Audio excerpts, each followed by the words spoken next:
Morning, everyone. Hope everyone is doing super well today. It's a bit rainy in Montreal right now. Well, a bit. I might be downplaying it. It is pouring at the moment. Let me see.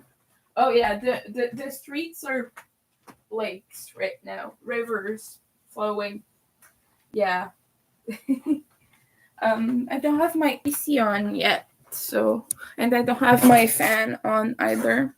So I guess you're able to hear me more clearly than you're usually. I'm gonna try to talk a little bit softer, but not quite used to talking this low, so I might my voice might fluctuate if I'm talking too loud. If I'm speaking too loud, please tell me so I can correct my tone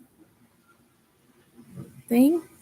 My volume. That's it.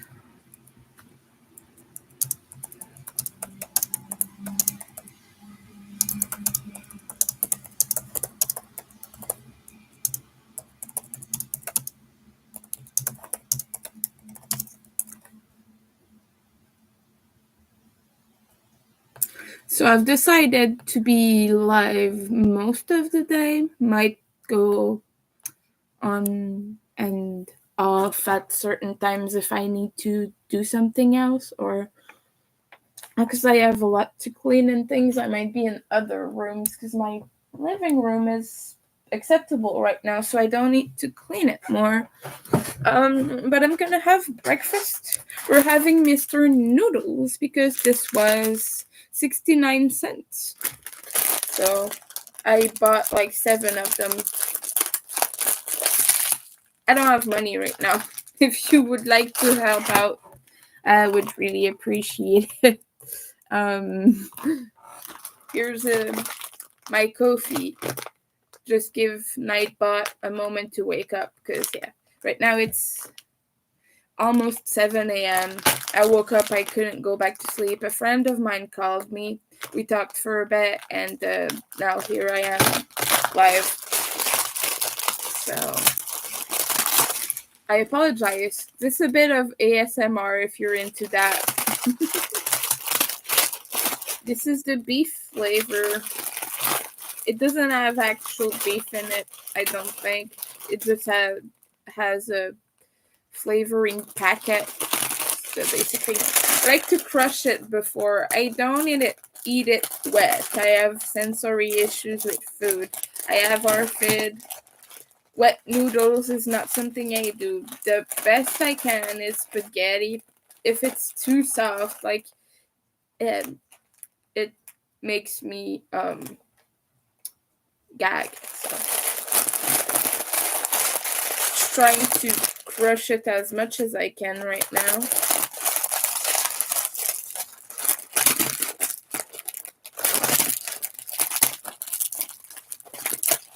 I was gonna get chicken as well, but I just decided that I prefer the beef. It's the beef is my favorite, but chicken is like just for a bit of variety in the flavor. Because if you only eat the same one all the time, it's a little bit it can get a little bit tiring after a while. But I just decided to get all the beef ones. Here's the flavoring. Doesn't taste much, but at least it's something.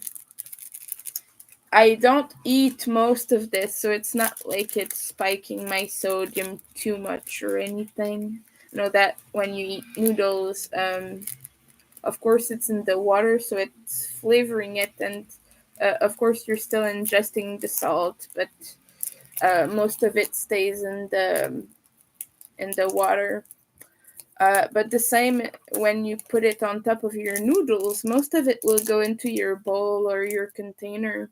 So you're actually just eating smaller chunks of it. So I just give it a little stir here, and I just eat the noodles like little chips, crunchy, satisfying chips. Let me just, okay.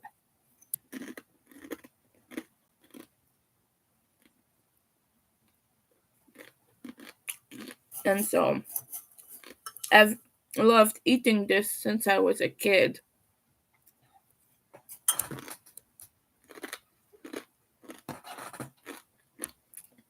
In a second, I'm gonna put myself on Facebook Live as well.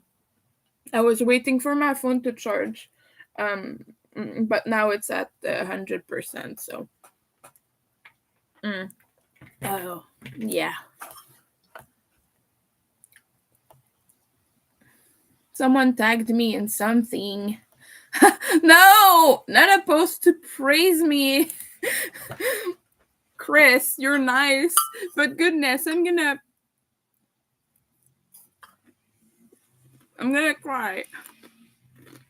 Thank you, I appreciate that. I wanna cry right now. This fucking guy, I'm sorry, I'm not supposed to swear, but he called me earlier and he was like just praising me and saying the nicest things about me, and I just wanted to weep and cry and like, of course it. Sorry, I'm talking with my mouth full. I'm impolite like that, but yeah, of course it feels good when someone compliments you, says nice things about you. But when you have a lifetime of trauma, especially childhood and things like that, it is so hard to believe it when people say such nice things about you and praise you, and sometimes it feels disingenuine to you, even if it's genuine to them, because you think, why would anyone like me? I'm such a mess. But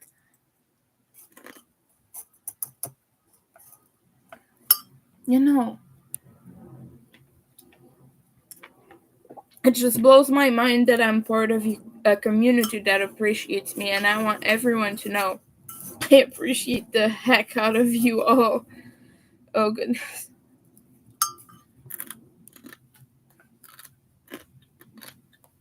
I'm working on a thing.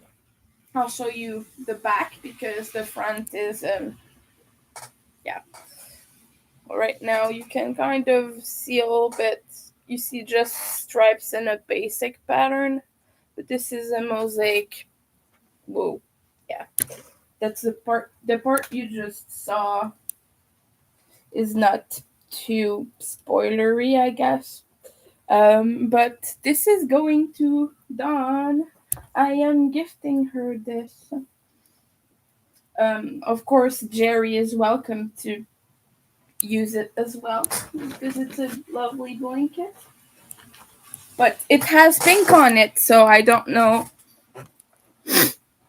if he'll enjoy it as much. Perhaps I don't know what colors he likes. But I'm making this as a big thank you gift to her and him, of course, because they have been so supportive and lovely. I'm trying to give back, people. I'm poor and I have a lot on my mind, but in any ways that I can, would like to give back to this community, you know.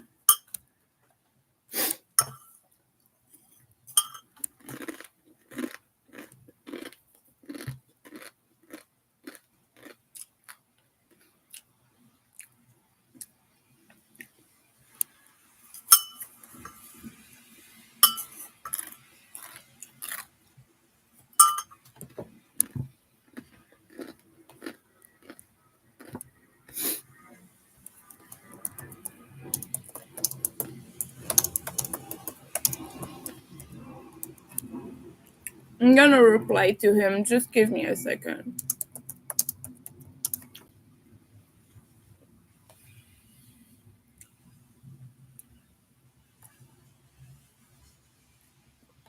I have to find the tear up emoji on my computer. On my phone, it's right there in the list of most used. I don't really use it that much on my computer, so. My goodness. It blows my mind. Sorry. I just gotta find this stupid emoji. Okay, I'll use the crying one because I can't find the tear up.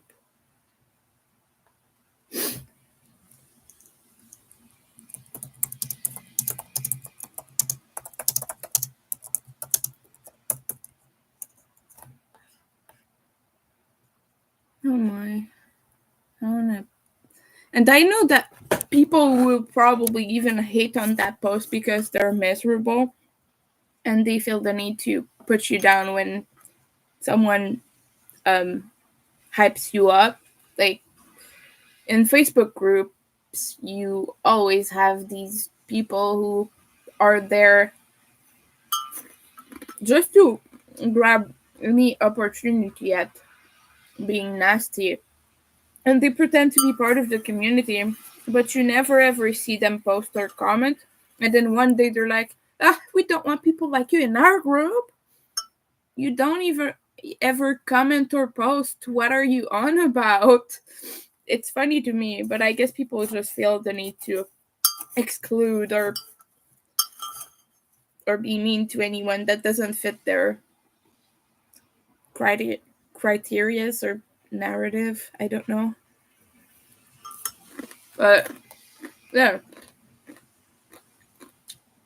Also, it's Sunday, so the only thing I'm doing today, concretely, well, I'm gonna be working, obviously, but is like I'm gonna have to be off while Kevin Key is live, which is at 5 p.m. Eastern time. He's in Pacific time, so he's in a different time zone, but for me it'll be 5.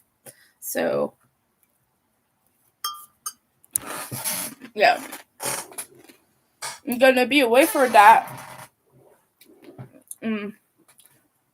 But otherwise, I will probably come back here. I'm wearing my Vivisect 6 shirt. I'm skinny puppy right now. Love this shirt. Someone's yelling in the street. It's Montreal. It always happens. Starting to be a little cold in here. We're gonna. Also, it's raining, so I shouldn't have windows that wide open. But it's rather okay.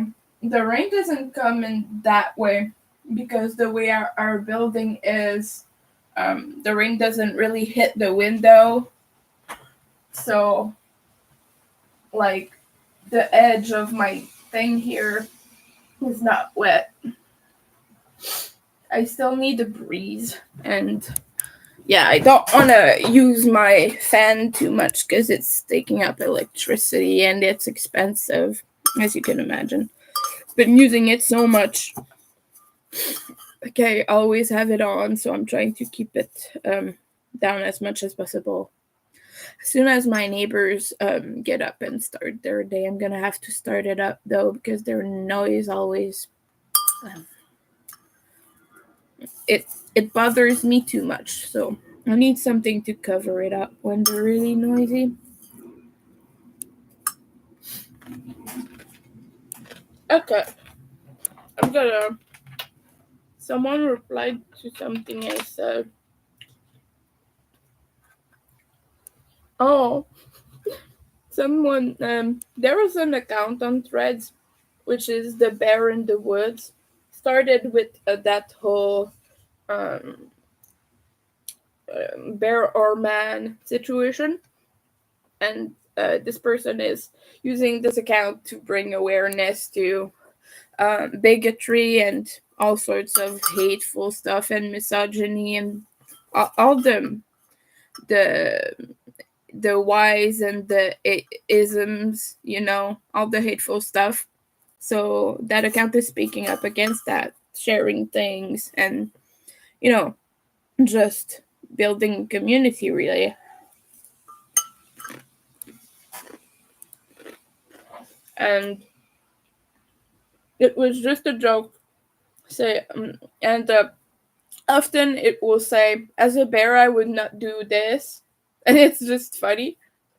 And this one was a cast member of a film or something feeling entitled to treat others like servants. And I was like, bears should be cast in more roles. You deserve it. Your work ethics are flawless. And Bear replied to me, I'm ready for my close up now.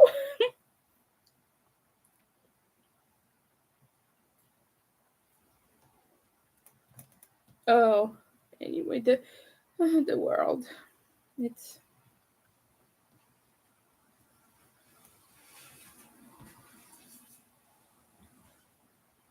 who commented on? Yeah, okay. Oh yeah, I was gonna go live on Facebook too. I'm not gonna be able to do this soon.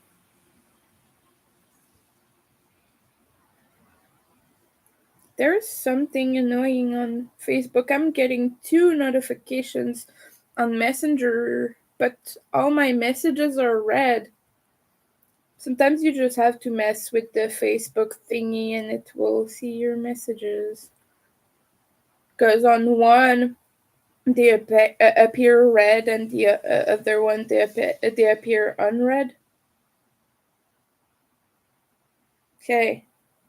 I think it just read them. It should be fine now. Nope. Still not.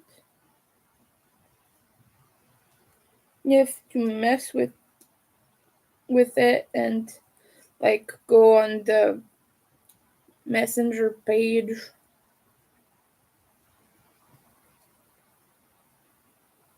I'm sorry. Message requests.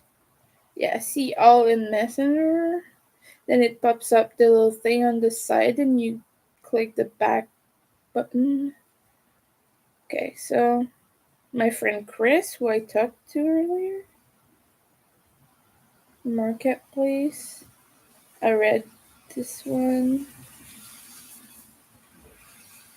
I got like 7 messages, 6 or 7 messages. I've deleted a few, I'm not sure, about things that I'm selling. And none of them replied back. One was supposed to come yesterday. They asked me to come to the metro station they are at instead of them meeting me at mine. And the cost of the item is $2. So it would cost me more to actually go there than to do it. So I'm like, F that. I'm not freaking doing that. Oh, now 4 messages are appearing unread. Stupid. 4. Like, really?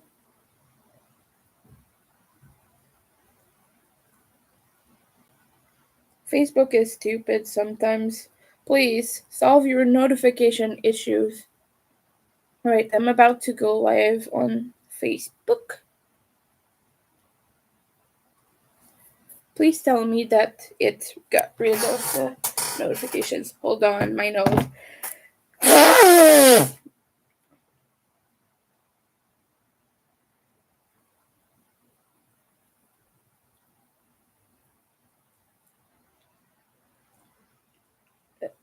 Acquaintances are being funny right now. Sometimes I see things on social media that I'm not surprised people are doing. Sorry, I'm narrating as I'm scrolling. Okay.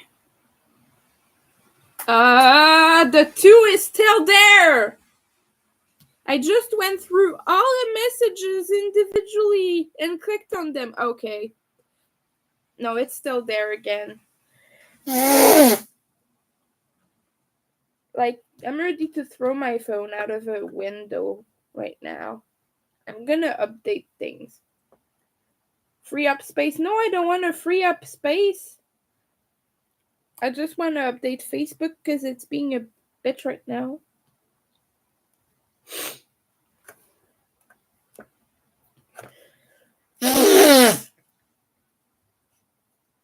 Messenger doesn't even have any update. I'm sick. My sickness is allergies. I wanted to talk to you about something too. There are some people, I don't want to name names or anything, but in all the communities I'm part of, sometimes it becomes a problem. But there are people who are really overwhelming to be around that you can't always cut off of your life because they're part of every social circle you're part of. Like, they go to your friend's house, they go to that party that you attend, they go to this place and that place and that place. And online, they're subscribed to the same channels, they watch the same things, they like the same things, and so sometimes it's hard to avoid them unless you block them. But like, it would not be beneficial because it would create more problems than it would solve. Like, sometimes blocking someone is not the best situation, but there are people that sometimes come to my lives, whether it be here or on Facebook. It's not happened that much, but there have been instances where some people are here for to try to gain something, and they get a rise out of activating me or making me melt down or things like that. And hold on, this bite is really good. I want to savor it. um I don't want to welcome that in my life anymore. I want to prioritize myself, my safety, and my integrity. So, um, even if you have been coming here a long time, if you're making me feel bad, even if you don't mean it, like, I don't want to let that go and just like have a meltdown and leave. Because I've been doing that a lot. And need to think of myself as well. Even if that means I will be a jerk sometimes. Like, there are people that you might think I react overly to. Like, if I'm being mean to certain people sometimes, if it's someone who's just new, that's not the same thing. But sometimes I'm being harsh because that's the only way those people understand, is if you're firm and you say, I want to stay positive. I don't want to talk about this. Yes, I know there's a problem with whatever in my environment, but I can't fix it right now. I say those things because I genuinely cannot deal with them at that moment. And you guys, sometimes you push and you push and you push until I do something on camera. Like, you'll say, your audio doesn't work. Yes, I know, but I don't know why it's not working. I cannot fix it. Like, I don't know how to fix it. I don't know what to do about it because my settings are the same they always are. And if I fiddle or tamper with something, it might make it worse, and I'm not in a state of mind of fixing this right now. This is just one of many examples. It has happened before as well. But when you have to understand, a neurotypical might be more equipped to handle that. A person who doesn't have trauma might be able to deal with that better, but I'm not. I take it personally, and it's like, oh, you have to fix this right now because me, as the viewer, I am your master and you are here to serve me. It has that vibe. And I would like you to take a moment and think, when you do this to creators, not just me, other creators as well, what are you hoping to achieve? Are you really doing this for the well being of the stream? Are you saying, oh, your camera is a little bit too high. I see your ceiling. I still have not forgiven that person, by the way, and she left my channel. But what does it change in your life that you see my ceiling? Nothing. You still hear me talk. It's just your sense of aesthetic that is troubled by this. I understand if it's a microphone, it's a bit trickier because then it affects your ability to hear what I say and things like that. But when you pick on minor details, you have to understand that it affects me, not just the stream. Like, you have to understand that not everyone is a filmmaker or a pro at this. I'm just here to talk and hang out and promote my work and have fun and crochet. And, I don't want this to sound rude, but some of you are entitled, and that's not good. And I want you to take a step back and reflect on that, because it's not just me you're affecting, it's yourselves and it's your entire lives. If you have this attitude with me, you probably have it with your friends, with your family, your children.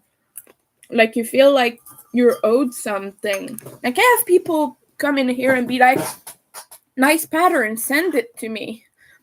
Oh, we're friends, you can send this to me. No, I'm not sending you shit. Unless I want to, unless I do a giveaway, unless I announce it, or unless you're my friend and I want to give you a gift. Don't come in here asking for things. Come in here and share. Come in here and share what you do. Talk about the things you like. That's what I welcome. But I don't welcome people coming on here and expecting things, even if it's small things. Like, I'm not on here for you. Yes, of course I'm sorry. The flavoring is getting stuck a little bit in my throat. But I'm here as a part of a community, yes, but I gotta take care of myself.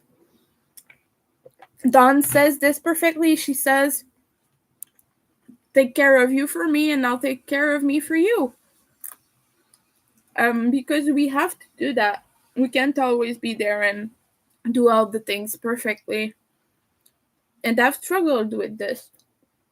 Sometimes you'll see me just up and leave. And sometimes it is because I feel overwhelmed by just me, or I need to do something else. But sometimes it's because of something someone has said. And like, I don't want to blame the person, and I take part of the blame in that. But I don't react well to expectations and things like that. I'm not wired to do so. I have a lot of mental health issues. I'm not equipped to handle social expectations very well. I try to do my best to be a good person, friend, YouTube neighbor, things like that. I try to be helpful. But yeah, sometimes it is a lot.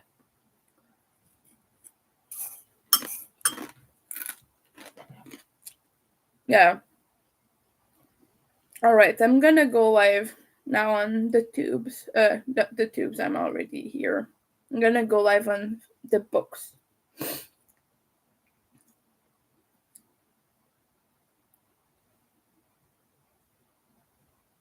Oh, my friend is being so sweet. I appreciate the love.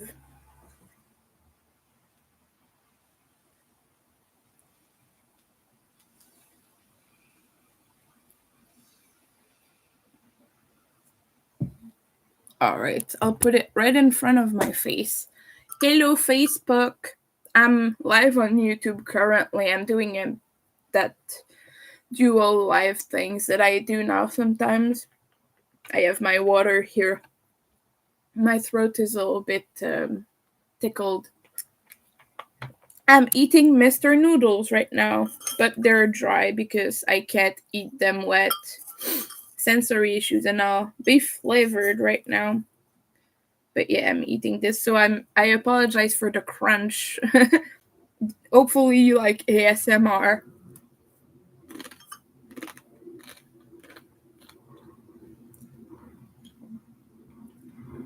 I'm sorry, I know that for people who have misophonia and things like that, it's hard. I have misophonia. But yeah, I just felt like talking, having conversation. I was just talking over on YouTube about people's expectations and how sometimes it affects you. And yeah, if you're curious about that, my live will probably be on replay. You know, I often do this. But yeah, I was talking about how sometimes like people ask you to fix things that are minor details, and when you don't do it, like they will comment it over and over again until you do. And like in the immediate, I cannot fix that. That's what I was talking about. So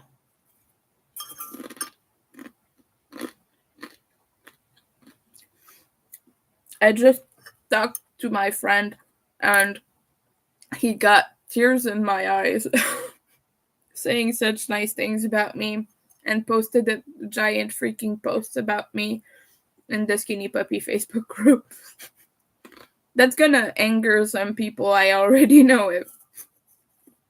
But I appreciate the kind words so much. I want you to know that if you're listening. I needed to hear it.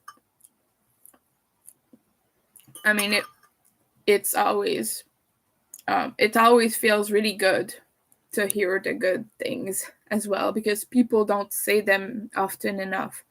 So I want you to know I appreciate it. I'm a person who struggles to show emotion. I try as best as I can to do it, but I always like feel bad about telling people how I care about them and things like that. I always feel awkward doing it. It's not because I don't care. It's because I'm awkward with affection and kindness and things like that. I just always have the impression that I'm doing too much or something.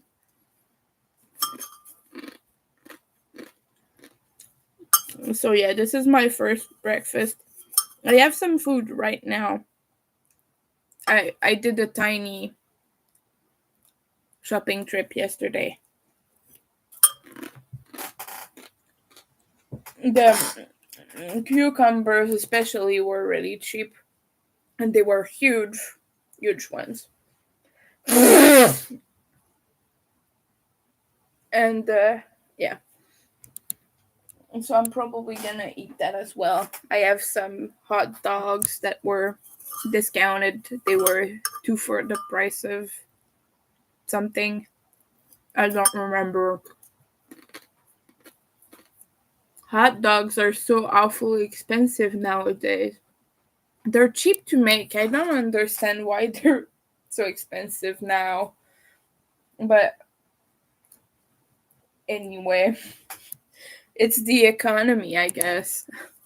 But yeah, breakfast right now is noodles.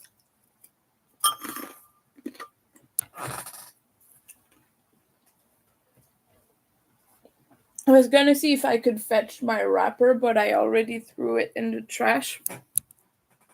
I wanted to show you. But these were 69 cents a packet, so it is a little bit expensive, but that's the cheapest I found within a walking distance.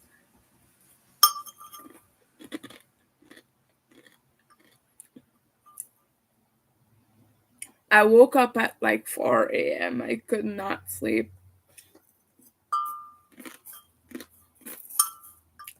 So I just scrolled social media in an annoying way,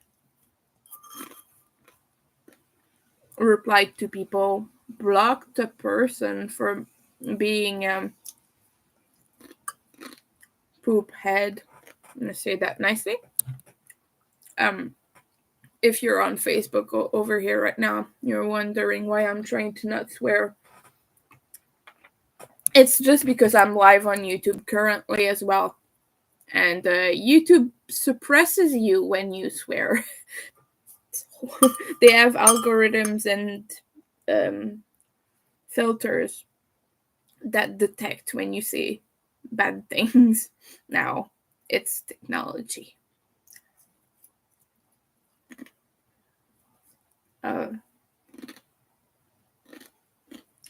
But yeah, someone was saying some really harmful stuff. Content notice. If you don't want to hear about it, totally understand. Maybe come back a little bit later. But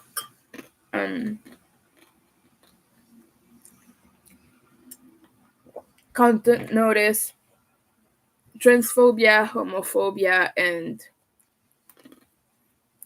consent will be discussed in this. But the person was basically saying that people's sexual orientation were transphobic. And I'm trans, I get it. We have a hard time because someone finds out you're trans, they're like disgusted by you or whatever. Doesn't always happen, but when it happens, it does sting, it hurts. But you cannot tell a person that they're hateful for not wanting to sleep with you because your body's a certain way. If they tell you something like you're not a real woman, you're not a real man, you're not a real this and that, blah, blah, blah, that is transphobic. But not wanting to sleep with you is their integrity, their bodily autonomy. If you go against that and tell them they're hateful for refusing to sleep with you, you are being the problem. You are hateful. And the person was saying, well, you were ready to go, you were getting it on, blah, blah, blah, and then you see a penis and you run away. That is so anti-consent. Because the first thing you learn about consent is it is not linear. And sexual attraction is not linear. And arousal is not linear. It fluctuates during an encounter for a lot of people, at least. Maybe not. Maybe some people don't experience that, but I certainly do. I'm not super mega turned on the whole time. There are little bumps in the road. And so if a person removes consent, I don't care if they're transphobic. I don't care if they're hateful. I don't care if they're J.K. Rowling. You do not go over that. If J.K. Rowling doesn't want to sleep with you, you go away.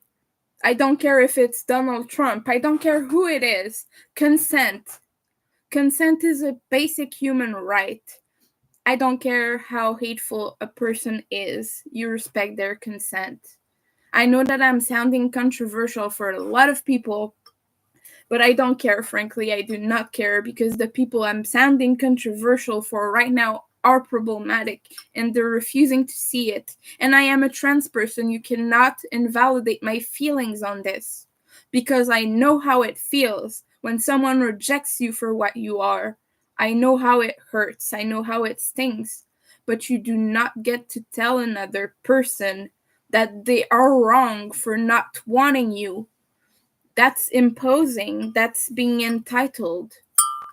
It's like when you get mad at someone for not inviting you to their party. Sure, it hurts to not be included if everyone else is going. But if a person does not feel safe around you, does not like you, does not want you there because they don't vibe with you, it's their party and they deserve the comfort. They deserve feeling nice. I know that those little preppy girly blah blah blah bullying thing don't feel good because I've been subjected to them a lot.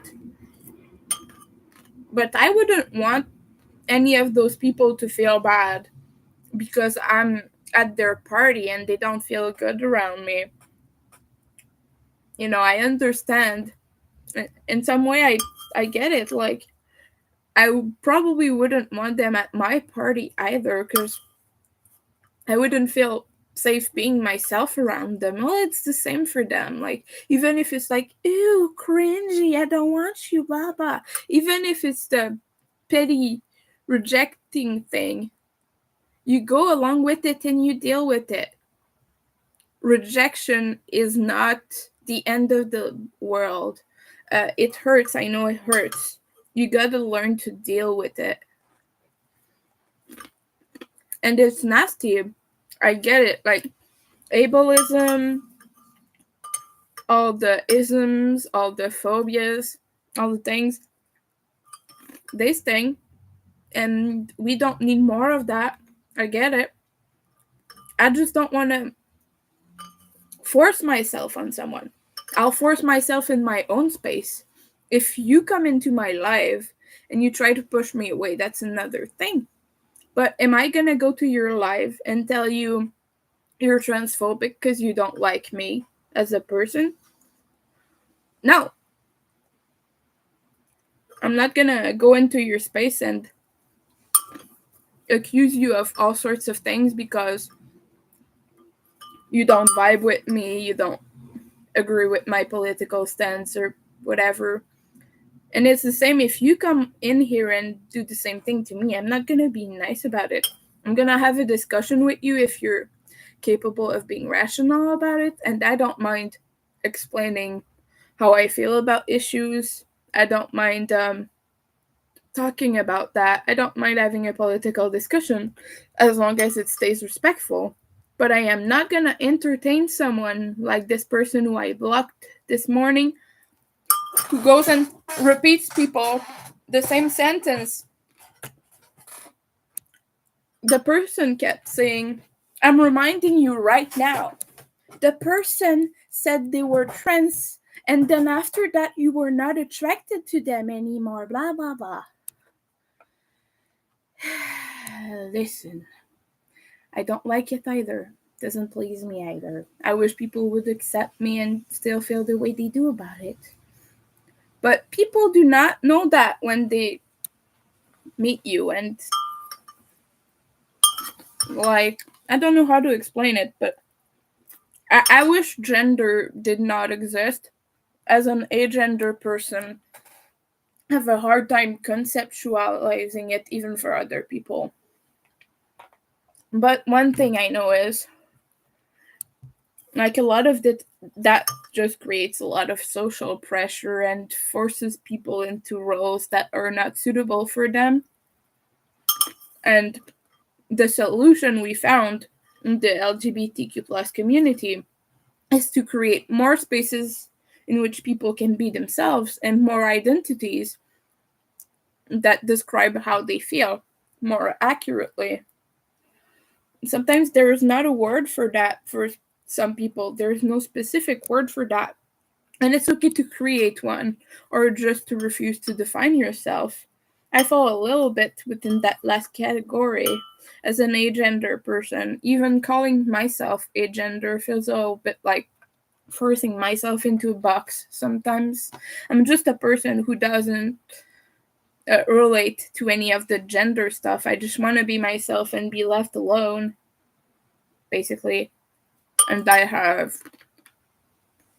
experience a lot of gender dysphoria, but it's fluctuating again, like I was talking to a while ago. Sometimes I have these things here and I'm like, okay, I have boobies. It's life. Other times I want to chop them off.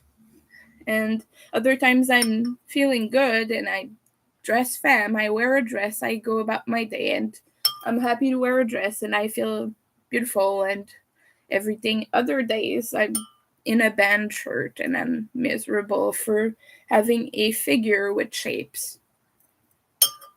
So I just want everyone to know that's the thing. It's okay for a person to not want you in their life. They're not a bad person for it, but this person was just repeating over and over again the same thing. They were saying, in this hypothetical, the person rejected you after finding out. Well, that's okay. That's okay too. And I'm not too fond of that forcing others to be gay either. If you're attracted to me, you're gay because blah blah blah. That completely erases a person's perception. And a person's perceptions doesn't matter to you. It doesn't affect your identity. It doesn't affect your well, it does because of gender dysphoria. It affects your gender dysphoria, of course. But what I mean is, like, there's a person in the street. They can see you, they can observe you, but you can't see them. Okay, just like imagine this. You can't see them. They're like through a tainted window or something. They say, "Oh, the beautiful girl," but you're actually a trans man and you don't pass yet because you're not there yet. It did not affect you. That person perceived you, and like they're never gonna see you again, right? So they can't influence the way others around see you or whatever, because I know that just being perceived socially in general does affect a lot of things about you. What I'm trying to say is, the way people perceive you is always gonna be different from the way you perceive yourself. And it's true for cisgender people too. It's true for everyone. Like, a person might see you as a very angry person, but you think you're very caring and loving. But you discuss things with passion, so people assume that you're angry because of that. But that's the thing. Yeah. I don't know how to explain it other than that.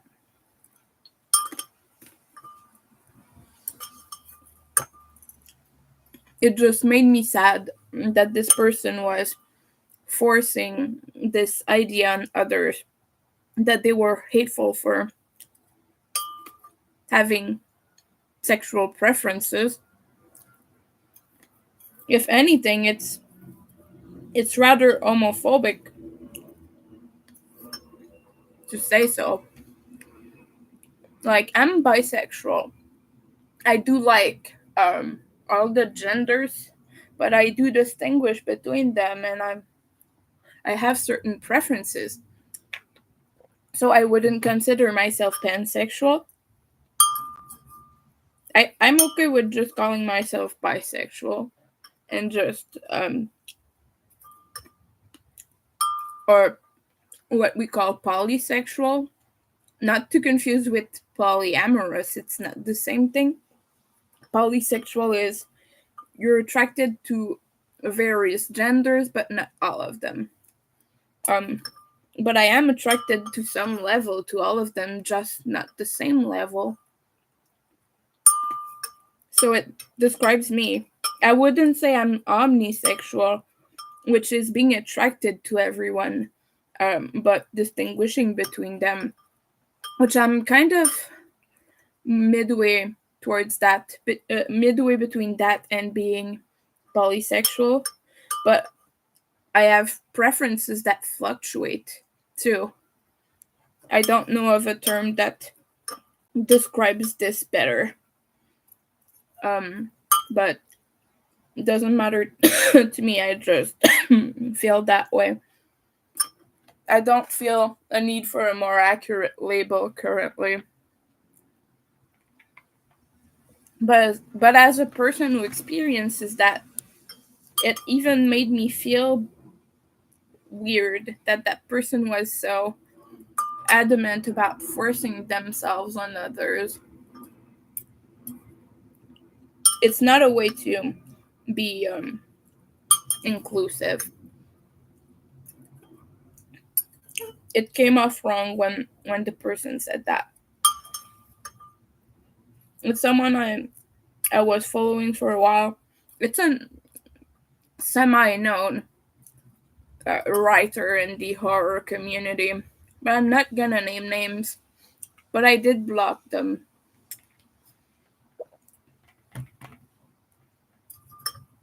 Like, I don't want anyone to go send hate to this person.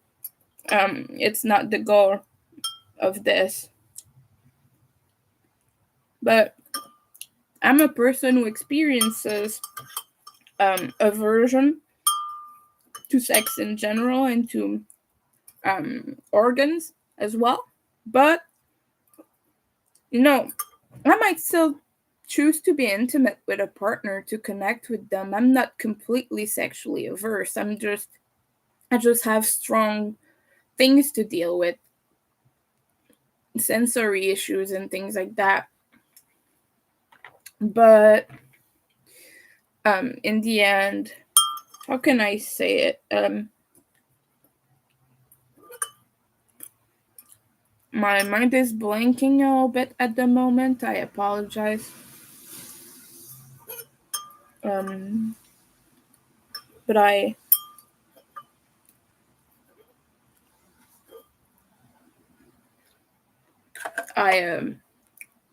don't know.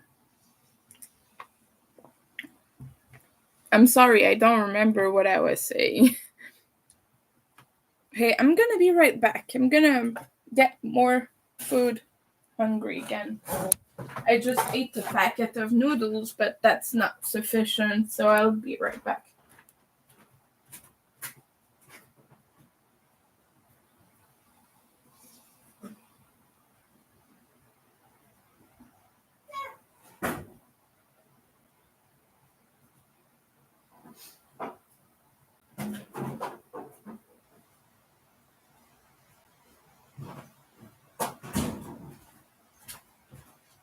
So what I want to say is, don't be a dick and force your perception on other people, but also don't be a dick and force yourself with others who have a different perception of you. There's a difference between actively being yourself and taking the space that is rightfully yours and forcing yourself in others' space. Others have safe spaces too. Even hateful people have safe spaces, and some people have way too much of it sometimes. They could use a little bit of challenge. My water needs a refill too. I'm gonna be right back.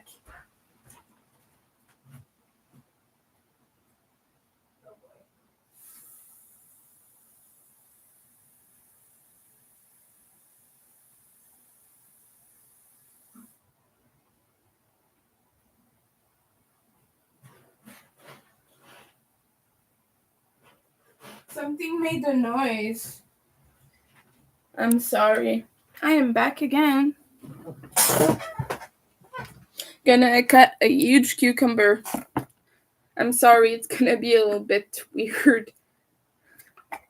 So don't get your minds in the gutter, please. But these were cheap. They were like 70 cents each. Look at that. It's huge. I'm gonna cut that. Sometimes I just eat them raw. But since I'm on YouTube and Facebook right now, I'm not gonna do that. It's clean and everything. I just grabbed it out of the fridge. I did that earlier. No, it's always good to rinse these things, but yeah.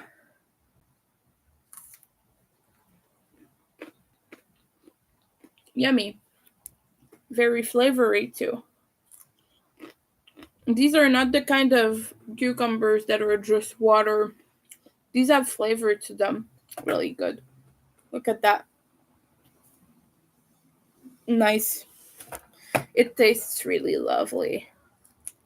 And yeah, I eat the skin too. Like I said, it's better to clean them before you do that. But skin of cucumbers is edible. So, been eating it since I was a child. And okay, maybe that's not a good argument. I'm a little weird. By the way, hello, welcome in. Thank you for the likes.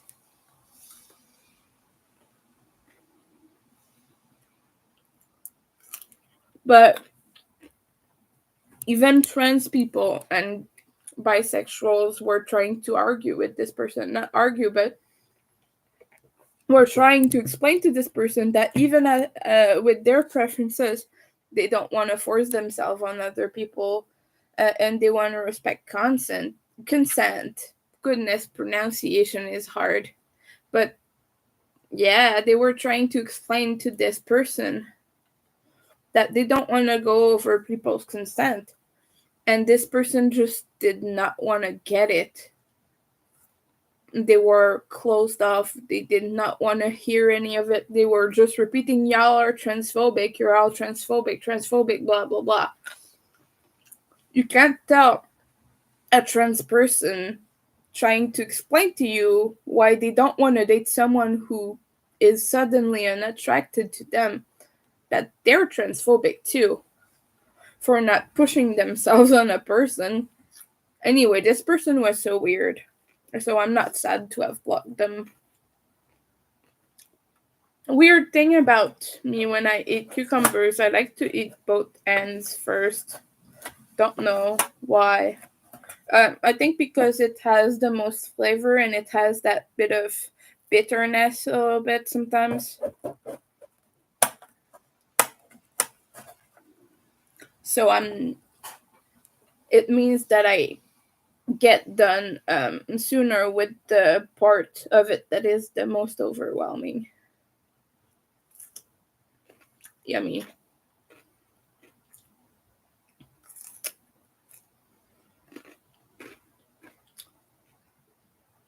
I hope you're all having a good morning. I had a little bit of a sleepless night. I think I woke up at around 3 after a very intense horror dream, like with Saw level traps, really, and characters and things. It was kind of escape room-y, kind of.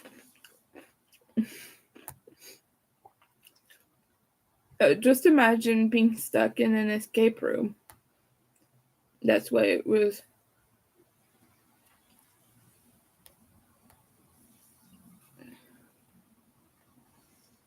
What's the? It says other author.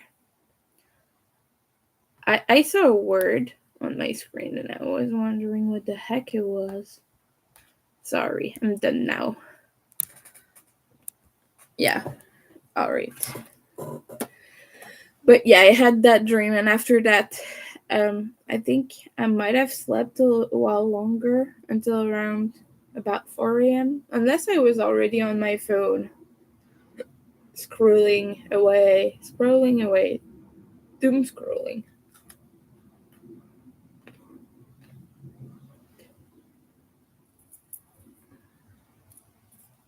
There's a little bit of dead skin here. I'm not throwing that on the floor. I have a bin below.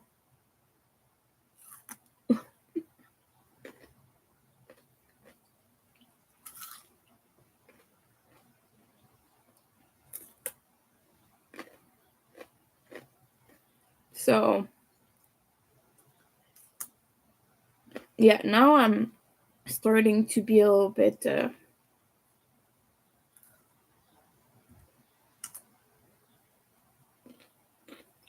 absent-minded. The food is taking all my focus. Oh, yes. The large part of this cucumber is huge. Measure it. Yeah, internet is gonna think about things while I do this. 2.5 inch. Goodness. That's a big one.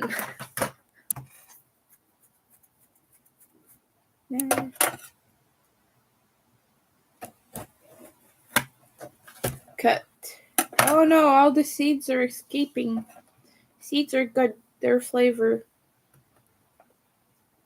They're the best part of the cucumber. Don't know if you've noticed this. Might not be such an interesting fact, but cucumber seeds have a little bit of a sweet flavor. And if I eat the cucumber, like the flesh itself has a little bit of sweetness, but the seeds is where it's really concentrated in. Sorry. Itchy nose. Itchy inner nose.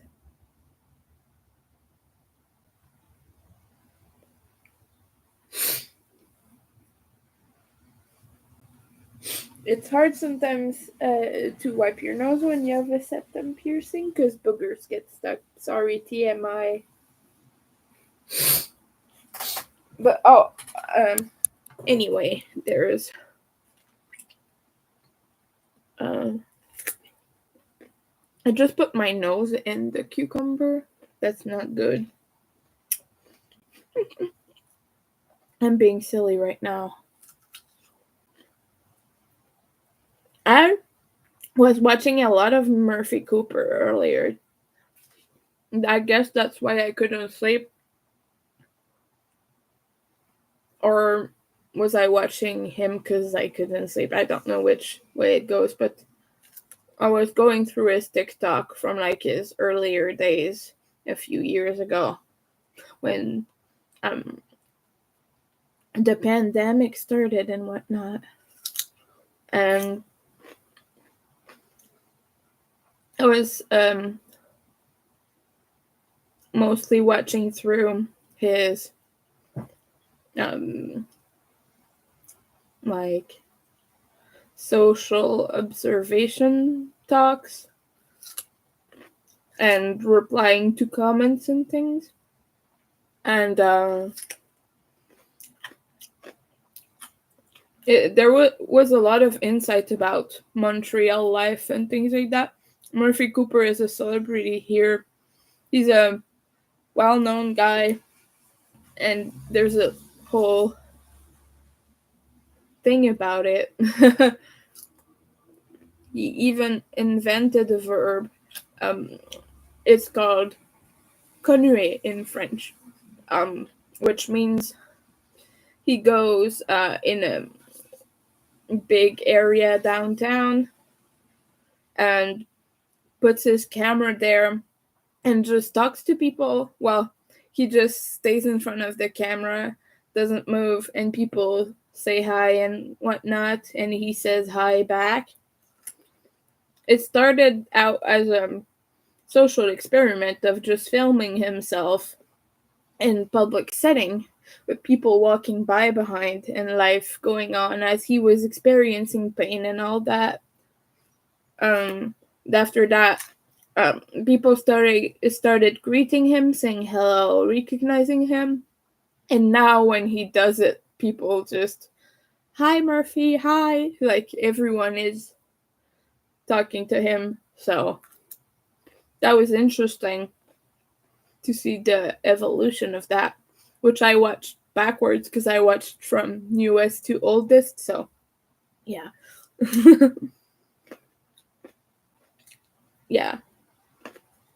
And so that's what I was doing at about 4 a.m.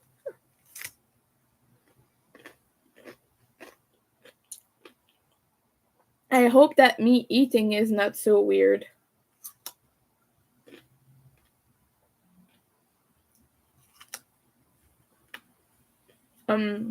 But yeah, during this live, on Facebook, I might just leave after a while. But over on YouTube, I plan to be live most of the day. And so I might mute myself occasionally or go off camera or even stop the live and start it again. Or I don't know how I'm going to do it yet. Mostly going to be working today, cleaning a little bit. I need to do laundry. My roommate is away for the long weekend. because tomorrow's a national holiday. Tonight's gonna be There's gonna be a lot of celebrations and fireworks tonight around midnight. So people are gonna be drinking and smoking a lot for this event. I don't celebrate this national holiday. I know, shameful, but it's just never reached me. I'm not very patriotic. I am Americanized as a Canadian. So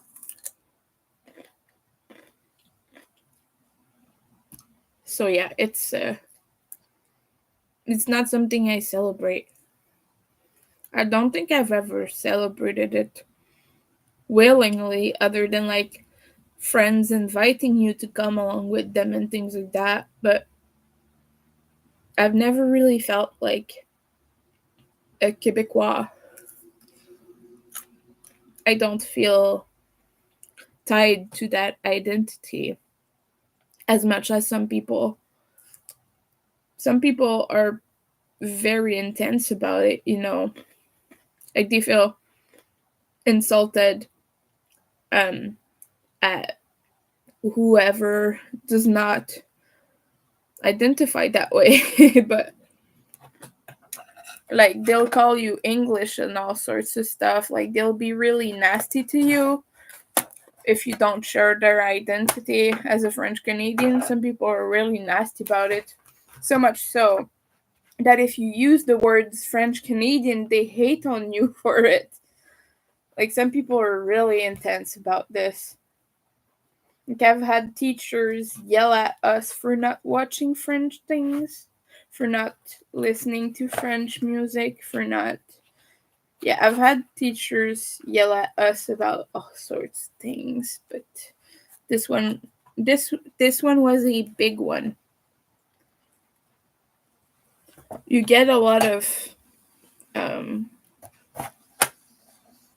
hate and resistance from not for not participating in your culture the way other people do.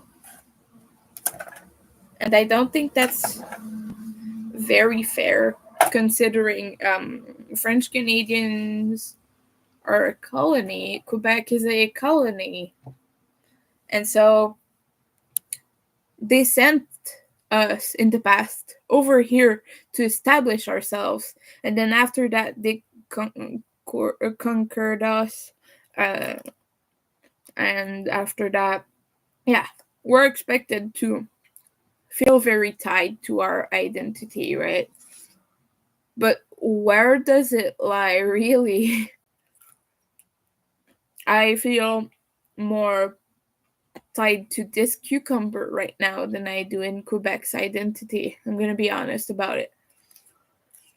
Because while we are widely multicultural, there is still a lot of hate here, especially about like, you're not working, you lazy piece of blah. I know that mindset exists everywhere, but it's a big thing here because we have big social programs and social help, sorry, and things like that.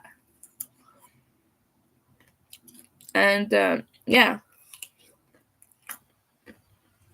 we also have a troubled past with religion. So all of our swear words are church words. It's fun. I'm not gonna say it over on YouTube. Might do that at another time on Facebook while I'm not also live on YouTube, but it's still swear words, so the filters are gonna detect it.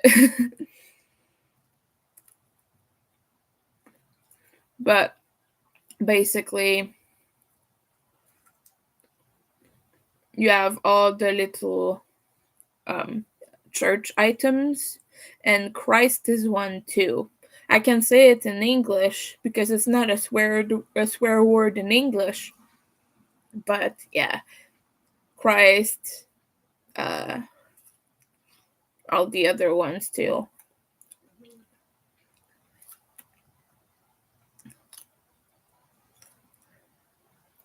I'm sorry, someone's yelling.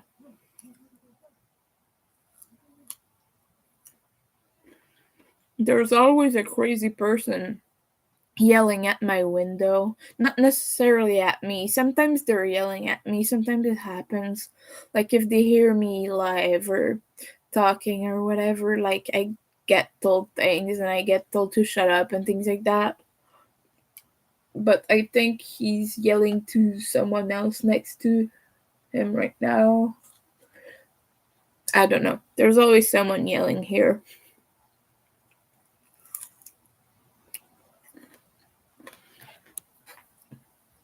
And sometimes it's me. I yell too. I'm so sorry for the distraction. Momentary distraction. I have to work on the mosaic blanket today. I still have 7 days to do it, which is okay. I have the time, but I have a lot of things to work on. My thumbs still hurt. I'm so tired, but I can't sleep. And it's rainy. It's gloomy outside today. It's looking like a rainforest out there. More the rain part than the forest, but I have a tree right in front of my window, so it's covering most of my view. I don't have a good sight. Not eyesight, I mean. Well, I don't have that either, but I mean, I look outside my window, all I see is this big tree. I see a hint of the school behind that, the other side of the street, the boulevard. There's a boulevard here. I live on a boulevard. It's amazing. Sarcasm. Anyway. And there's a park. I don't really see the park that much. I see like hints of it through the leaves. But yeah, a lot of trees. It stops the wind from coming in. It still does because we have a lot of heavy winds sometimes in Montreal. Not currently, but sometimes we do.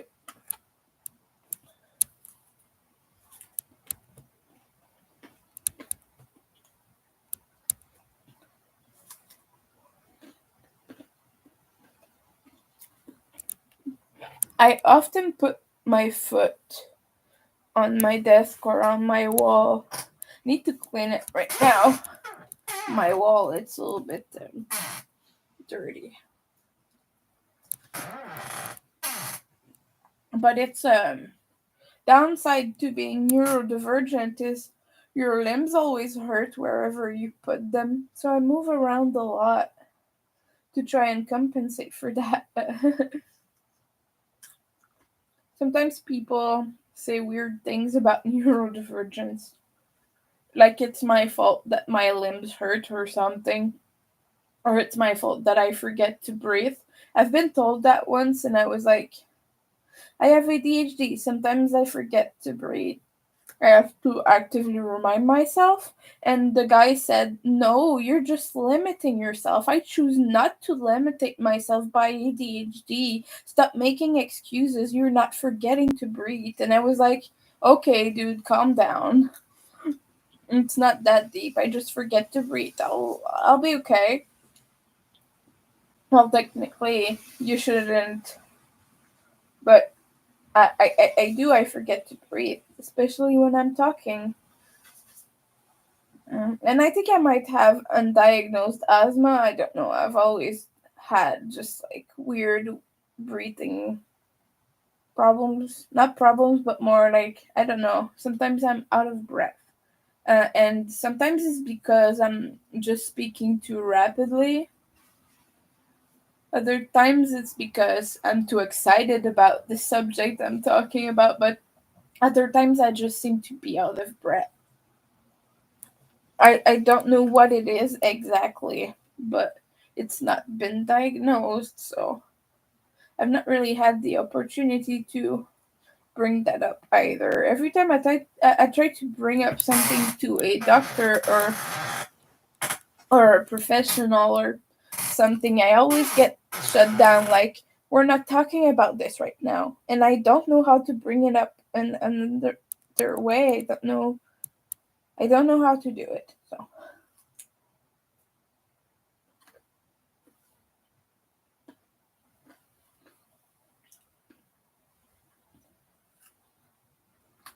I'm gonna leave the rest of the cucumber for later.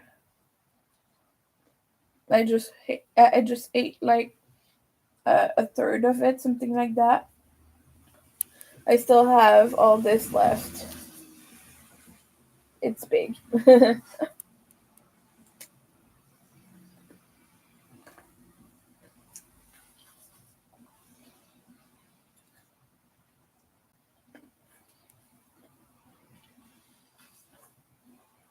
uh,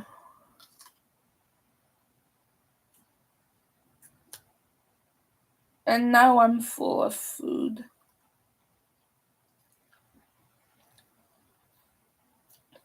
So I ate that little bit of cucumber with a packet of Mr. Noodles. That's yummy.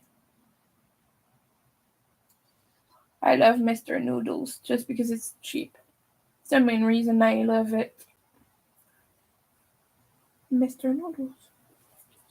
There are brands that I don't like because their flavoring packets are too sweet.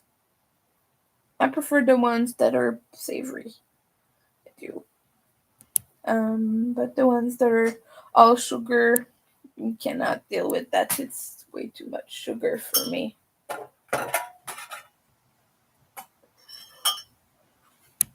All right. Ah,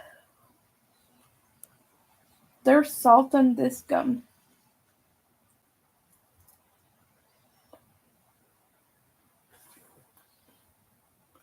Sorry, I'm gonna fix that. I get a new one.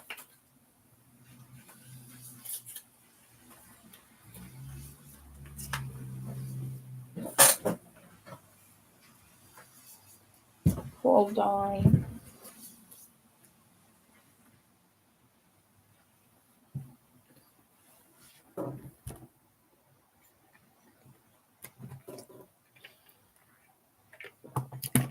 Hey, I'm just gonna go put back the cucumber because I don't want it to go bad. It's all wrapped tightly in my beeswax.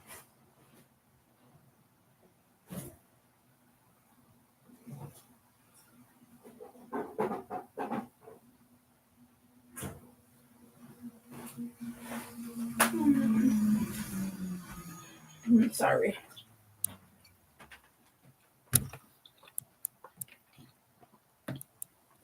Uh-uh. So I don't know what I want to do today, apart from working on the mosaic blanket.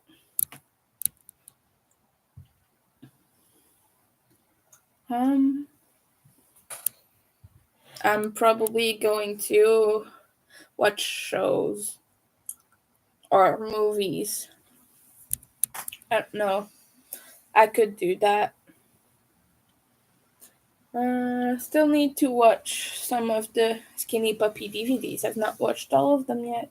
Someone gifted them to me for free, and I was like, yeah, I'll take that. And I still need to watch. I watched a little bit of Ain't It Dead Yet the other day. Was it yesterday? I don't know. Mm, I need to do some video editing too. Yeah, I should get on that. I think I'm gonna do that. I'm gonna end the Facebook Live and I'm gonna be just on YouTube. So if you do want to watch me, go over to my YouTube channel. The link is in my uh, profile, like in my about section, I have a bunch of links in my YouTube channels in there. So if you want to check it out, I would really appreciate it. If you still want to see me live. And for my YouTube folks, I'm just going to take a short break. I'm going to put it in the chat.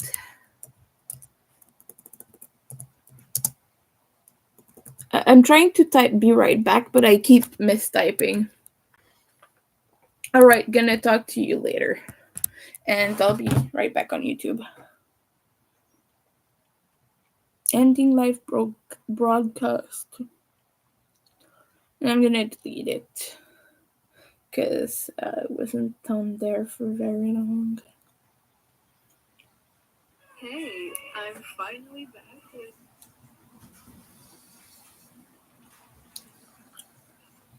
My sound was on. I am sorry about that. Another tester call.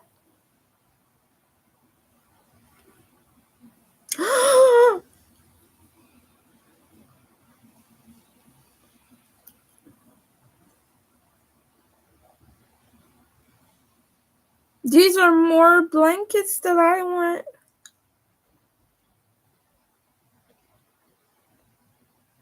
Oh yeah, I'm not gonna be able to. I'm already signed up for 2 tests for the same designer. So I'm not gonna sign up for this one, but I want to. It's autumn themed. But it's from Crochet with May.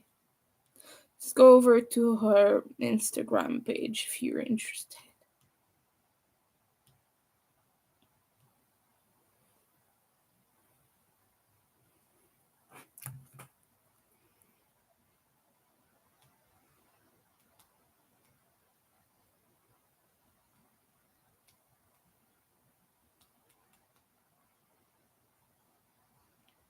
Let me just...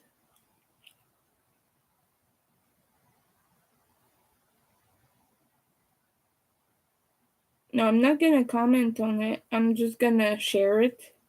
Because I don't want to take space away from people who are commenting. But that's a super cool team. I am team that. Alright, I'm gonna be right back. I'll let my phone cool down a bit. It's very hot from streaming and being set on my computer. My computer is hot at the moment. Also gonna put my fan on because it's hot now.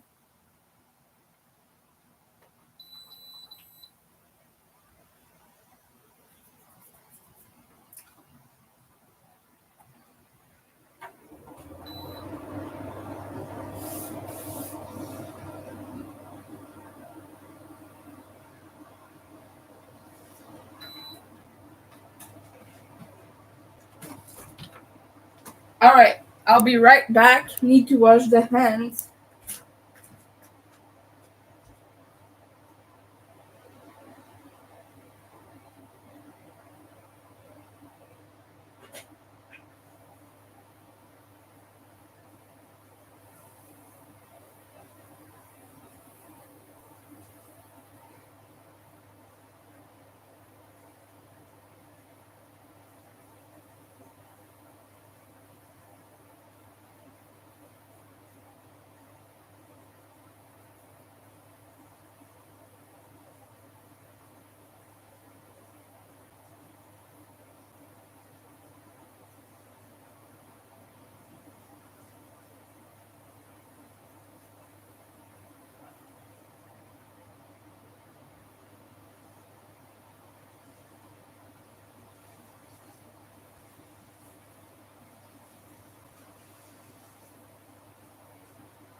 Hey, I'm again going to be right back.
Alright, I'm gonna wash my hands a second time, and I'm gonna maybe be back for good after that, but we'll see.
Big back again.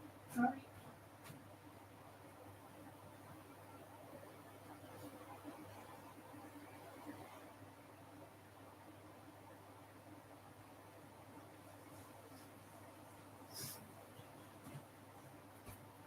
Hello. I'm hoping this is it and I can sit down and do stuff. I'm so sorry. My nose, my nose. I just had a few things to finish before, but now I'm here, and my hands are annoyingly gummy, so keep washing them, but they are still.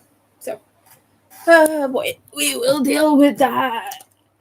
Is no, that's not the hook I need. I need the 3.5. There. Ha. I want to apply to the fall test, the autumn test, so much. The one that's due for September. Once I finish the other blanket, if it's still open, I don't know when it closes, but whoo, okay.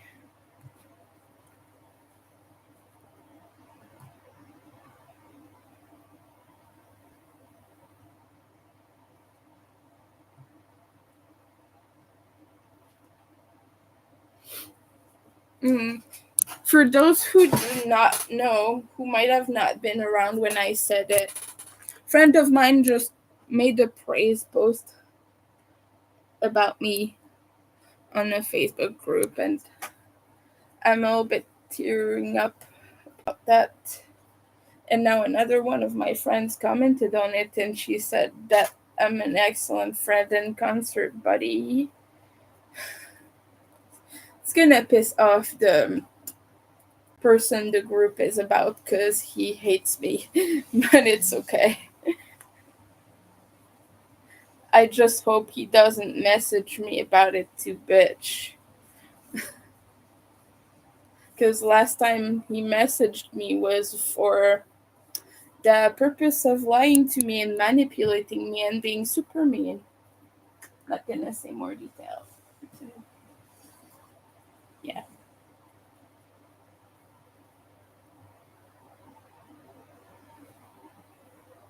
But my friend said something super nice. Not the mean one. My friend is super nice. He's not the mean person I'm referring to. But it's a big group. But yeah. I just hope it doesn't set off the other guy. Which it of course it will. But alright, enough about that. I'm just so pleased to have good friends. And my friend who commented on his post just now is my concert friend. We've been holding the barricade together. Okay, I don't want you to see this project too clearly. Okay, I might miss some comments as I often say.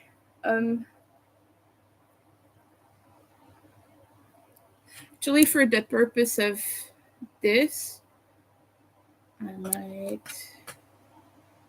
Okay, up to here you can see. Okay, if I I need to find a way to see the pattern and not put the work I'm doing on the screen. Because I don't want to get into trouble for showing it because I'm not supposed to. Like earlier, I showed the back and like briefly some parts. Which means this live will be privated or uh, like unlisted. But yeah, I have to. I'm sorry. I know you guys want to watch replays and such, but I can't have that be on the internet because it's not released yet, the pattern. And I was trying to just show the back, but I think a part of it slipped from my hand, so I do apologize for that. But I can't. Um,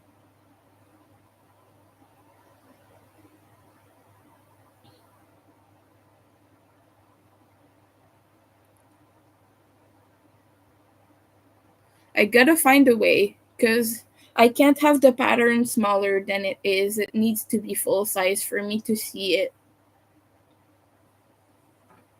Okay, I guess for this one, I could just suck it up because I have one row of just nothing special. But after that, I'm gonna have to figure out a way. I'm sorry, my band is the wrong way around. It cuts my circulation. So I was talking about Murphy Cooper earlier. He and what one thing he does is he converts thrifted things into hoodies. And he did that with a granny square blanket, and he called it a tapestry. And that was he said that a crocheted tapestry, which we know it's not a tapestry because tapestry crochet is a totally different technique. I don't want to get like uppity about that, but my crocheted self felt activated in that moment. Not gonna play the keyboard warrior too much. But the hoodie he made was fabulous, and it was one of those brown granny square blankets, right? You know, the vintage ones. It was probably around for ages. Like it was probably around since the 70s or 80s, maybe the 60s. I don't know. It was quite solid too. It was in very good condition, although I can't smell it or feel it, so I don't know. But it seemed to be in very good condition, and it's pretty cool. A crocheted hoodie that is put back together. I know that a lot of people frown upon that for some reason, but if you send your stuff in a thrift shop or whatever, or to be donated, the person who has it is trying to give it a second life. And I get that you're upset that people are not taking advantage of the lovely crochet piece that was done. Like, nobody's enjoying that blanket. It's so offensive to me, blah, blah, blah. But someone is enjoying the hell out of that hoodie. So leave them be. Oh, it was a shirt. It was not a hoodie. This one didn't have a hood. It was a shirt. All right, but still, like, someone is enjoying the shirt. People are welcome to make pieces of what they want out of my crochet if it brings them joy. If you buy from me and you cut it up and assemble it in something else, I'm not gonna be mad. But you're gonna pay full price because I don't do discounts for fashion purposes because I'm poor. But like, people are welcome to create and make things with things that inspire them. And I don't understand the mentality of trying to cut that. It's sad that people talk badly about anyone who tries to make anything fun. But yeah, it was a brown um, shirt, like it had yellow, brown, cream colors like that. You know the vibe. I hope you know. I'm not even sure I'm clear. All right.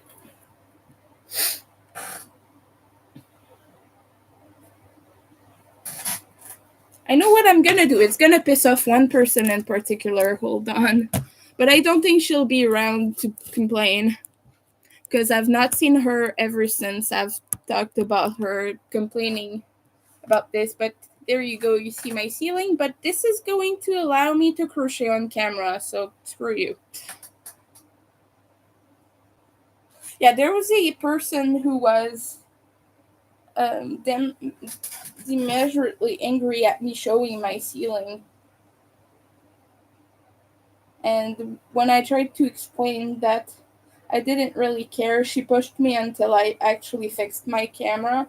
And I was like, I'm sorry, but I don't see the screen right now. And she was like, okay, but you could tilt it a little bit. Anyway, I'm sorry, I'm being petty right now. It's not the best look. But anyway. Um, yeah, the person unsubscribed and never came back again. And I've not seen the person around in other lives since then, so I don't know.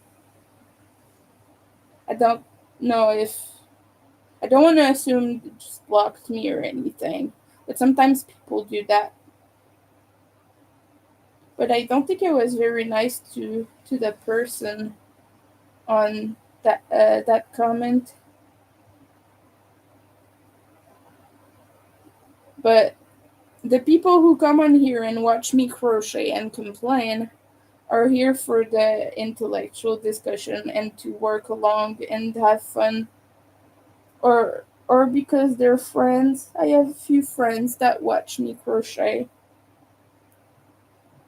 Yeah, some people just click and some people just don't, which I totally understand. But I tend to love everyone until they become like nastier or something. I've not had that happen too much here, but just like in life in general,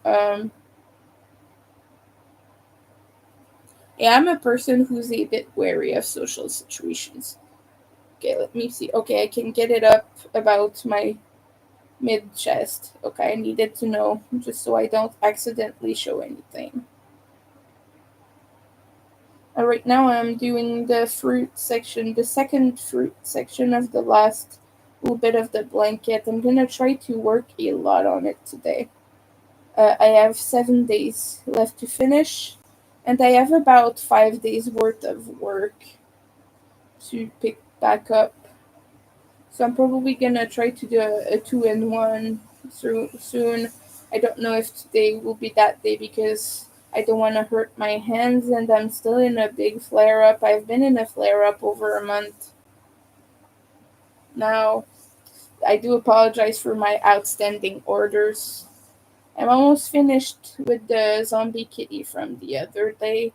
Just needs a few pieces attached and voila. Like the eyes and ears and limbs are very fast to finish. Like it will take me 1 or 2 hours, and then after that I just put them on and it's done.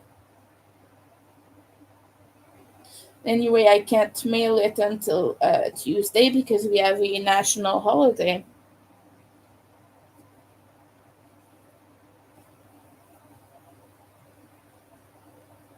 I'm gonna drink my water. Sip. Mm. Hydration reminder. Humans of the internet, drink water. Drink responsibly, but water is good for you. Although, yes, it is possible to overdrink water and to put yourself in danger. Some people have died from I don't remember the name of it, but basically the water seeps through and drowns you. Or I don't remember how it happens. No, it. Oh yes, I remember. It's because it drains the salt out of your body to try to balance. That's what happens. Sorry, it took me a moment to remember the exact reason it kills you, but yes, that's what it does. So it can like you need a lot of water for that to happen, but don't try and push it on purpose. Don't binge drink water. It's not a good idea.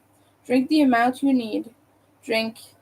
You don't need to moderate as much as you would alcohol intake, but don't just go and chug water endlessly. It's not good for you. Too much of a good thing is a bad thing. And after this fruit, I need one more ant section. And after the ant section, I need the basket weave section, which takes approximately 3 days. If I finish at least the fruit and start the ant today, that would be good. I like mosaic blankets. I hope I win Six Designs giveaway. I don't think I will, because a lot of people signed up for it. But if I do, I'm gonna scream to the clouds. I just hope she doesn't say my dead name on her channel and on her uh, Instagram because I did have to sign up with my real name, unfortunately, because it's a giveaway. So, like, if I'm sent things, the brand has to because it's an affiliated thing. It's a sponsored giveaway, and so if I win, Cascade Yarns has to know my details. So,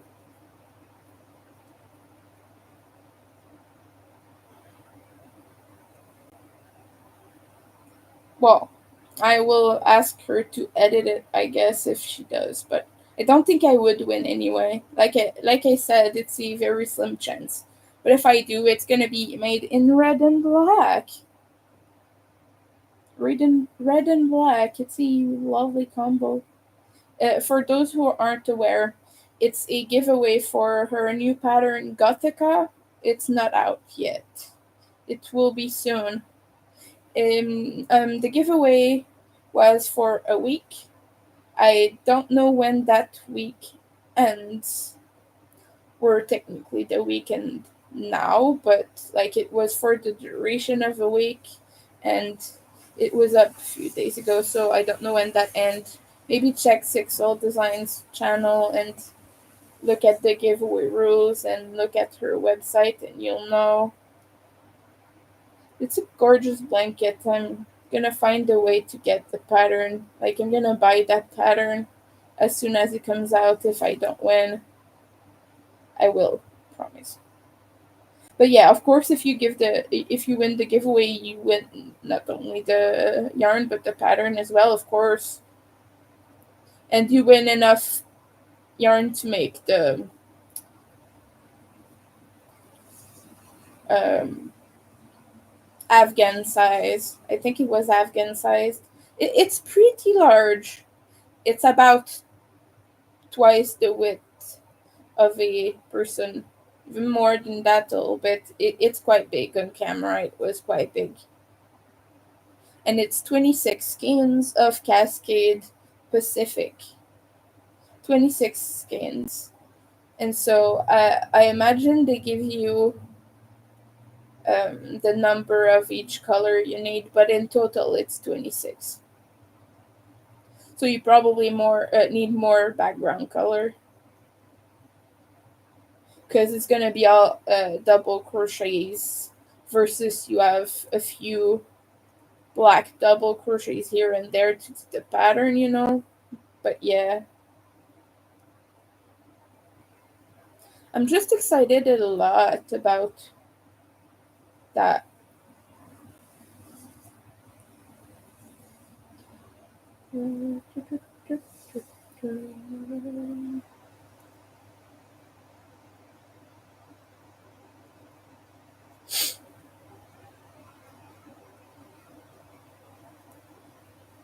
I have a headache. I have a headache.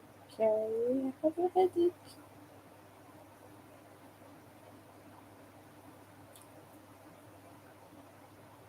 Almost finished with this row. Now I have to. Yeah.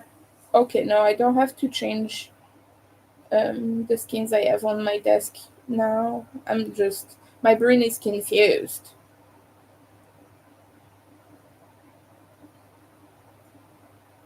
But the color I'm working on, like the fruit section I'm doing now, looks like a pink lemon.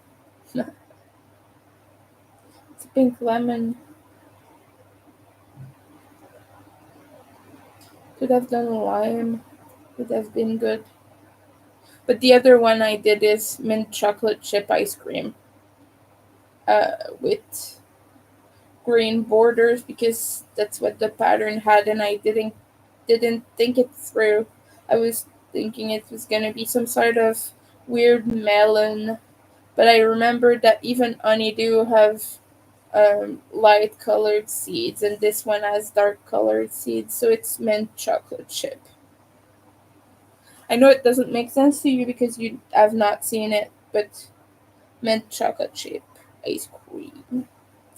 It's one of my favorites. My favorite is pistachio. My and then there's black cherry, quite good.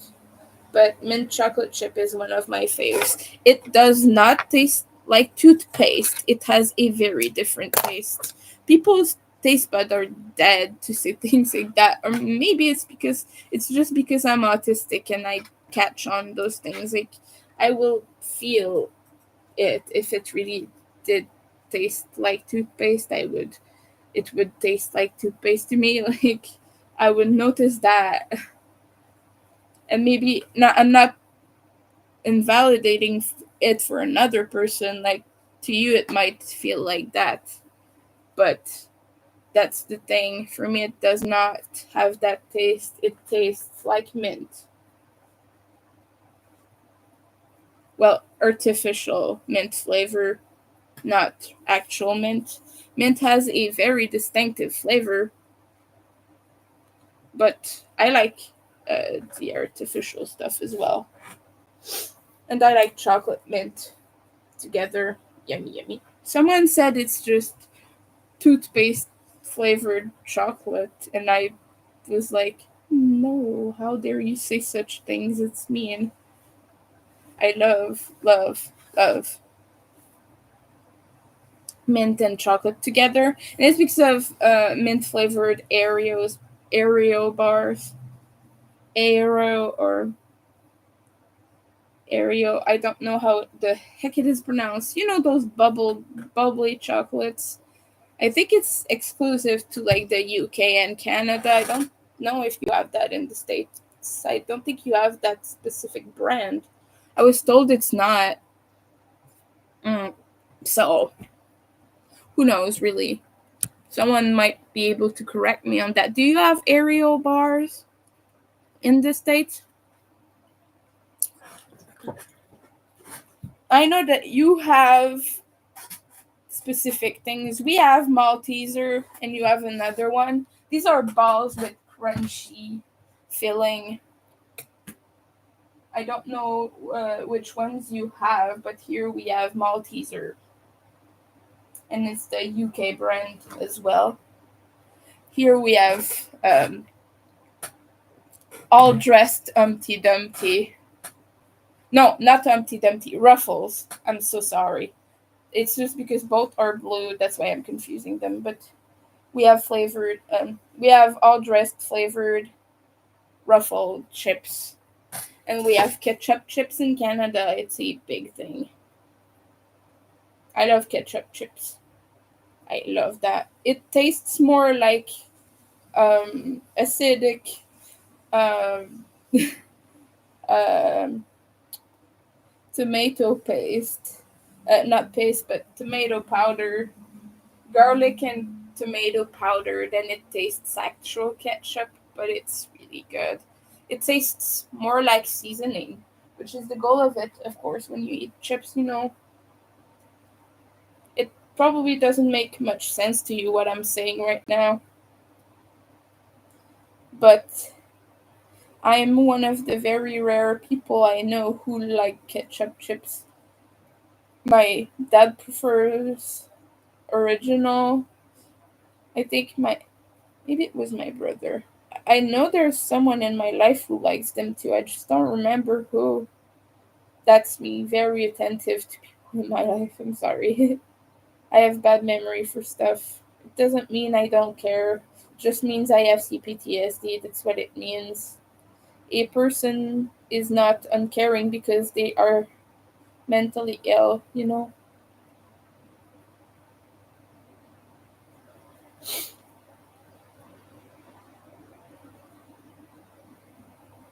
But yeah, throughout this live, you might hear me shut up sometimes. I just want to say I'm still here. Feel free to crochet and enjoy. And if I take a while to see your comment, I apologize. But I'm on the pattern page right now. I'm not on the YouTube. I can't find a way for it to be big enough and still have you in the background because I have the PDF page. And I'm working out of the graph, not the text. And I would need it anyway because the text is very small.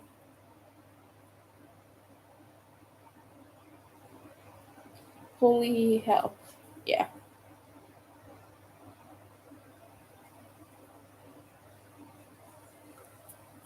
I know that I can finish this section today. I just wonder how far I can take it and how much of the rest I can do. Hey, boy. Okay.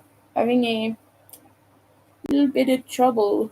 Might work on the other skinny puppy logo I started if I'm getting bored of one project. I also have orders. I pick up that tiny little order I have from a tiny Uh, no, no, the person is not tiny. I mean, the order is the objects in the order are their small amigurumi, like tiny, teeny, baby ones. Woohoo! Okay, I'm crocheting, picking up the pace. I have to slow down consciously because the faster I crochet, the more it activates my carpal tunnel. Being silly right now, I apologize.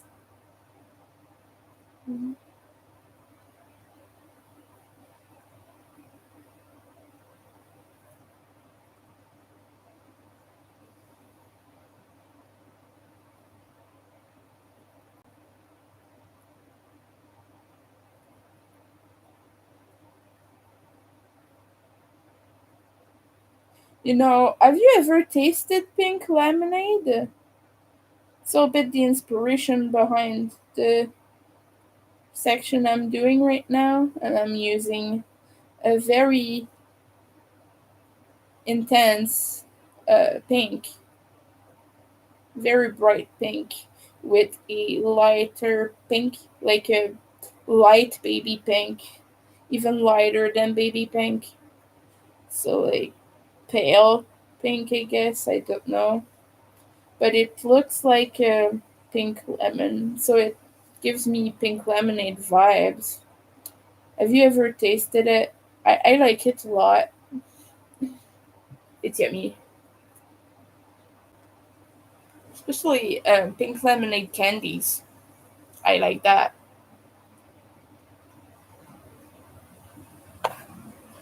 Ugh, ooh. Mm.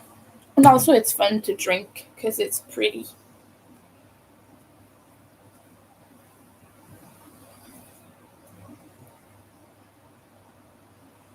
I was gonna say, I was gonna originally watch movies today, but obviously I cannot do that if I'm live. I don't have a headset. I don't have huge headphones. By the way, if I did, I would not be able to speak to you right now. No sound would come out of my mouth. I know it sounds stupid. You can still talk when you have that, but I have selective mutism, okay, and I could probably say words. Like, I could probably still say words, but my brain is gonna be in the way all the time, and it's gonna consciously stop me whenever I try.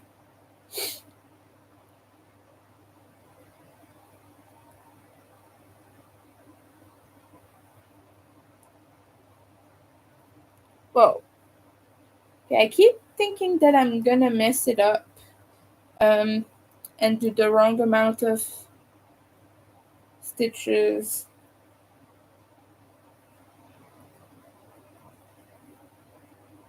I'm not in a frogging mood right now, so I'm gonna be careful and check my stitches. Do you imagine if one of my creations found itself at a thrift shop and Murphy Cooper did something with it? It's not likely to happen because I sell most of my work in the US, or like in ages away, kilometers away. But I'm just thinking what this would look like as a hoodie or a shirt. It would be silly because it has ants on it. But that's the thing. Murphy Cooper buys things like fleece blankets and sleeping bags, like children's sleeping bags, and he makes hoodies and shirts out of them. And so, like, it becomes super fluffy, fuzzy creations that you wear around the town and things like that. And he also purchases branded or sports teams shirts or hoodies and things like that, and he modifies them. Like, he adds rips and strips of color and things like that. It's pretty cool. I felt the need to talk about him today. just because I was watching him at like 4 in the morning.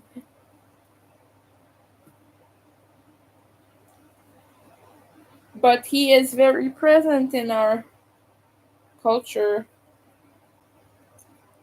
Like he's a little bit well known if you watch TikTok and that stuff.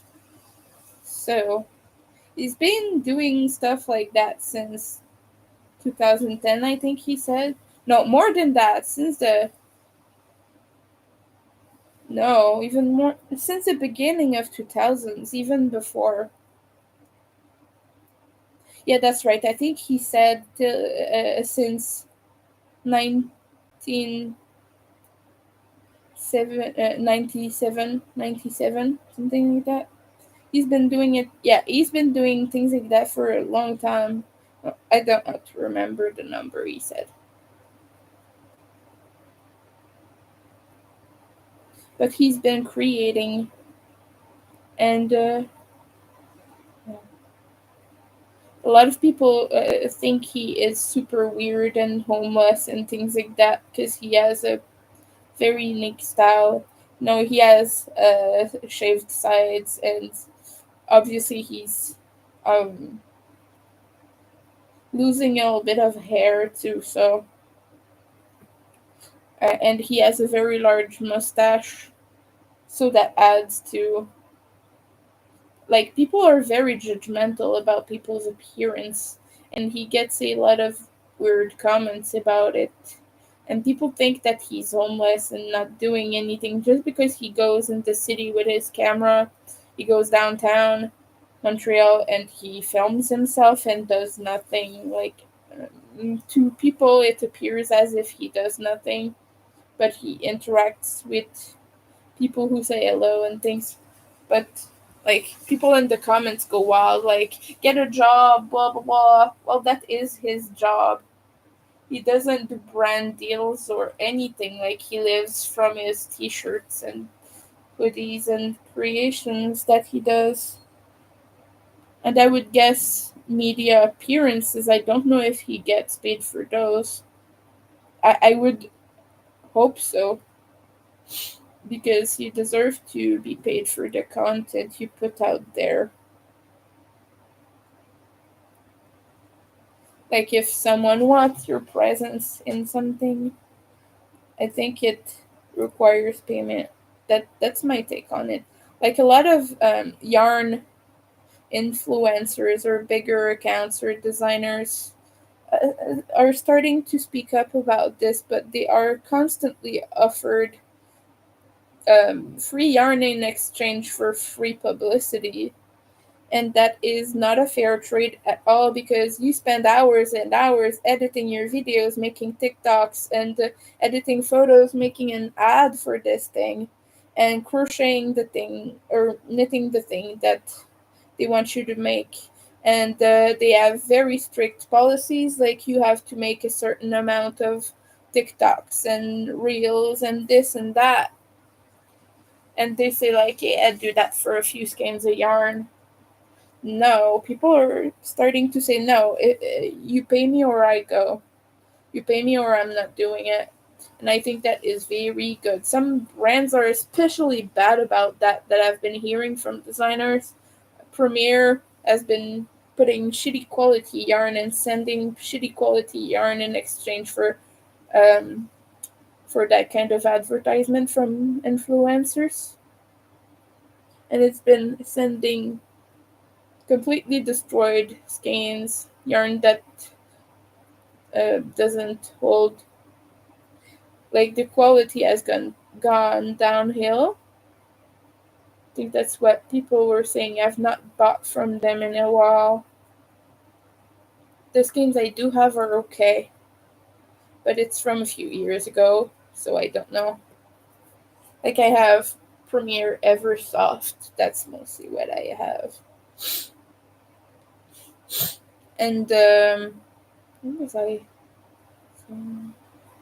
Yeah, and I'm so sad to say because I love this brand, but Obi is one of the brands that people say keeps asking them to advertise in exchange for like a few skeins, and like that's so disappointing.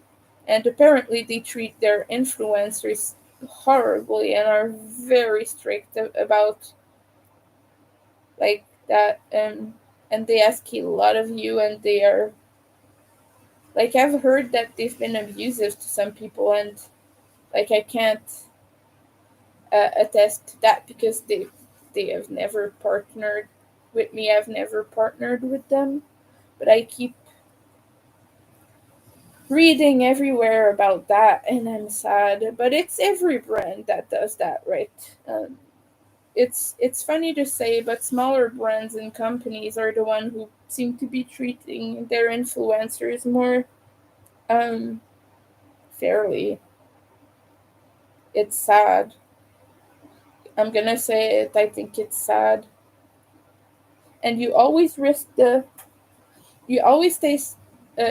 the risk of defamation if you do a brand deal and it ends up not playing out in your favor, which I do think is ridiculous and sad because you're a little bit at the mercy of those big companies. You have influence, but they have a market and they have money to sue you. You don't necessarily have that. Influencers are not necessarily rich. A lot of them are living with the money they make, and that's all. Like, they don't have big houses and things like that. Well, someone who has millions of followers might live quite well and have a lot of money, but an influencer with um, uh,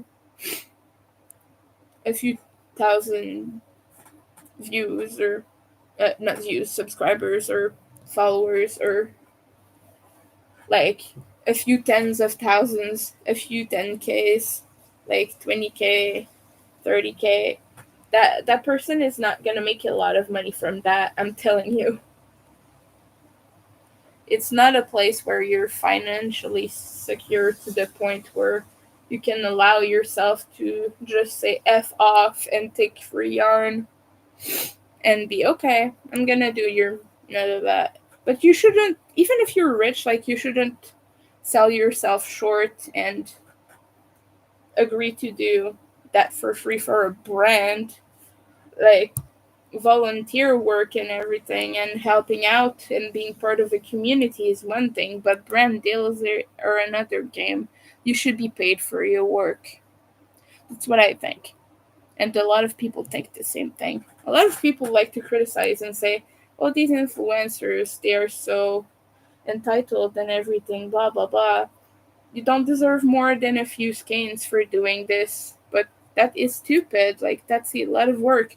People who say that normally don't know what it's like to put together a TikTok or reel or something. It's a lot of work. I edit mine very fast and I just do it very basic because I don't have the skills and I don't really have the TikTok brain. Like, I have a very hard time making things like that. It's not natural for me. It doesn't feel natural. But if you do, editing content takes a lot. It's a job. It's a job. I've said those exact words before. I know it. I just don't remember when or what context. But yeah, brand deals. Like, if I suddenly gain a lot of followers and I get offered yarn, don't know what I'm gonna do. It's a lot. It's a lot of pressure for me. It would be too much pressure. I would probably rather just build my audience in a different way. Build solid um but loyal base of followers. Currently, I have almost 1K. I am at 900 followers on Instagram, but I don't have a lot of um like I don't have diehard fans. I don't have ride or dies. I just have a few people who what Well, I have good friends and good people on there. That's not what I mean. But I mean, I don't have people who are Winter Nightmare crochet fans. Like I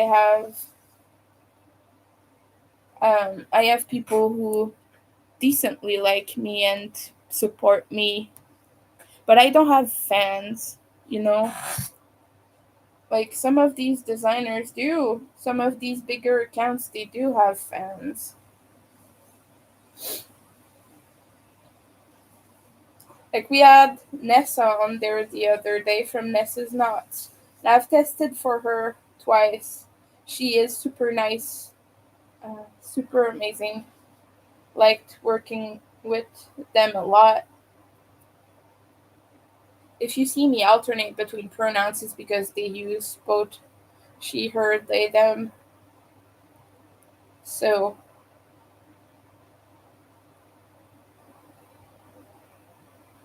I try to do my best. But yeah, I loved working with Nessa, and I do intend on testing for Nessa in the future. And to have her over here, I was kind of flustered. And she was like, "Oh, no, please don't say that." And I was like, "I fluster easily." Doesn't take me much. Hope I didn't make her feel uncomfortable saying that, but it's true. She's an amazing content creator and her patterns are out of this world. She has a YouTube channel too, so you can check that out.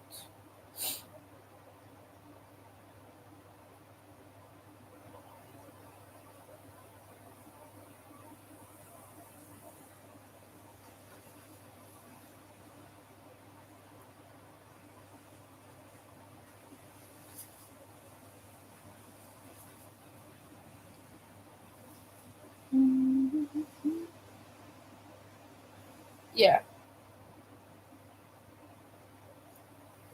So far I've done 2 rows. I'm on the third row of the day. Have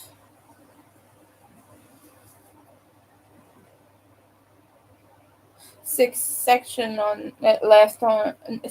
rows left on this section, and after that, 2 sections left on the blanket.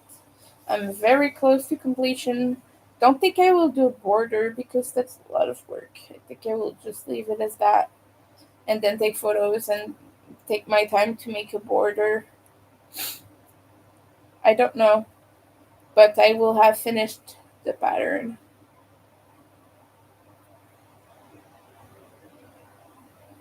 It's beautiful. I really wish I could show you.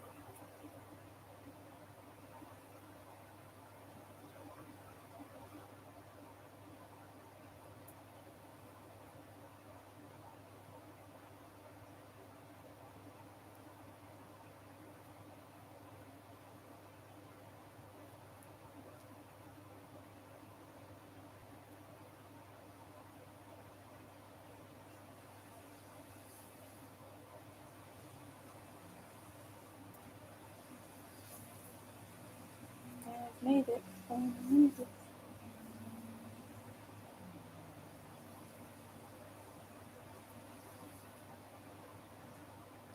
Mm.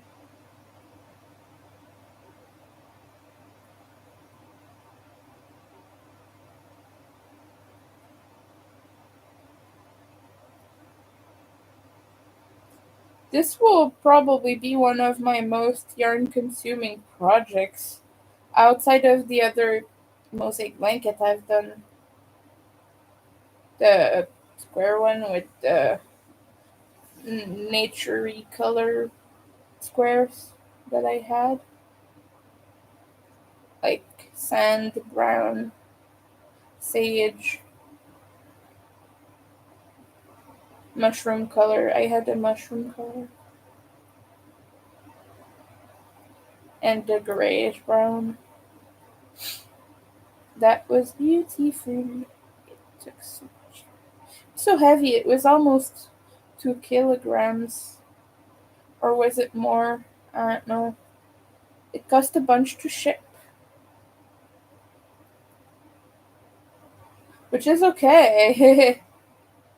I didn't know it was gonna be this heavy, but it was made with superwash merino, so of course it was. It was DK, thankfully. Oh goodness, if it were worse, the yarn it would have been life ending. My customer was happier to have a bigger blanket, but life goes in the way. Sometimes life is in the way.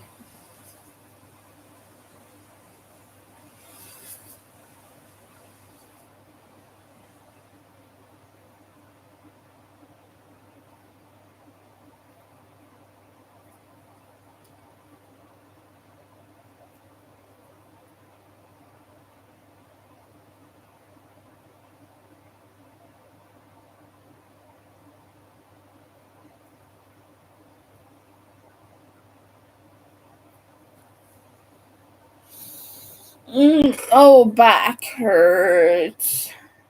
Back pain. I don't know who.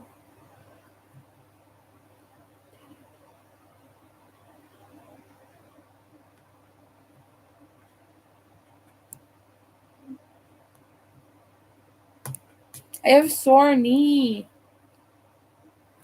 Trying to find places to put my leg to extend it, but it's hard.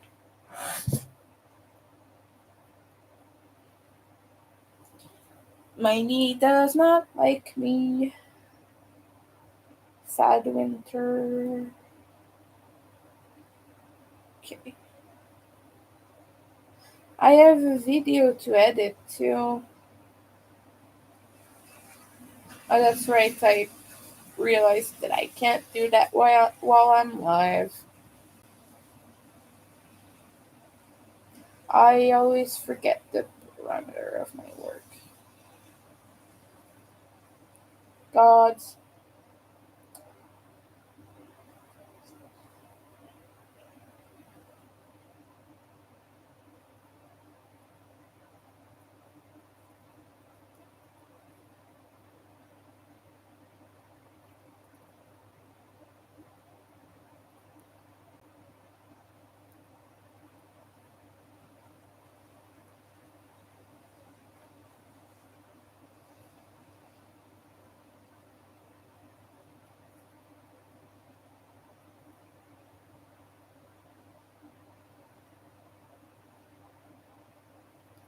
I think the quickest sections in this blanket are the ends. Because there's not a lot of repeat of them. They have large sections of just background color.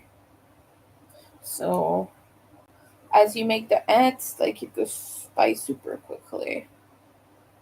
But the fruit section is a hell of a big one. It's only a few rows, but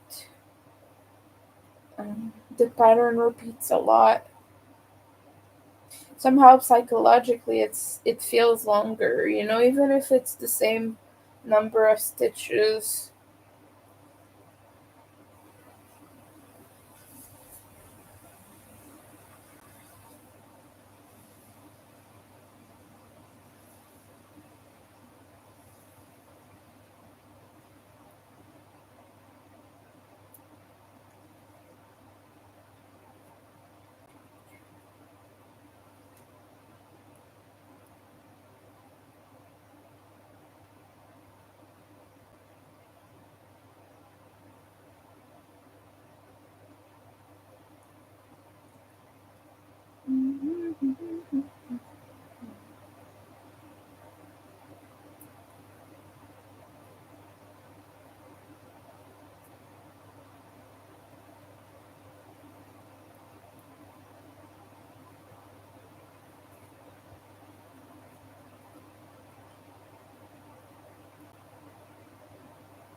I think the border will be dark red if I make a border around this.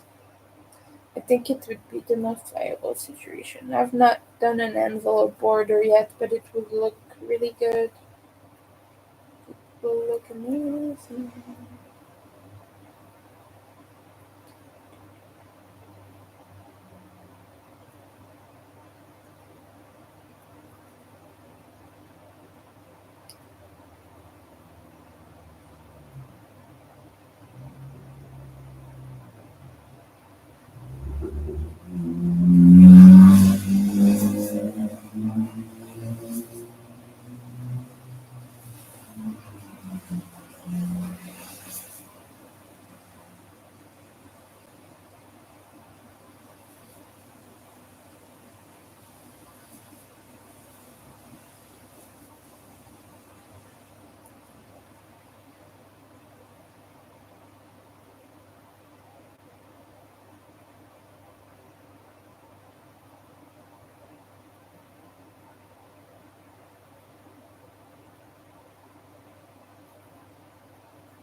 It has so many colors in there.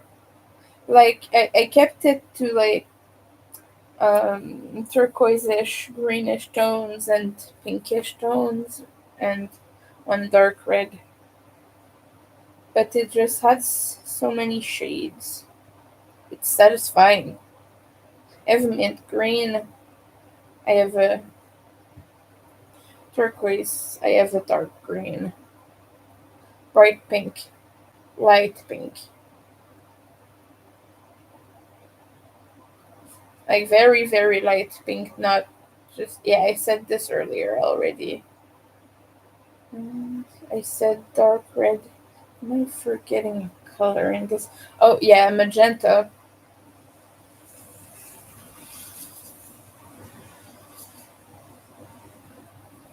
But the dark red has pinkish undertones when you look at it with all these surrounding pinks.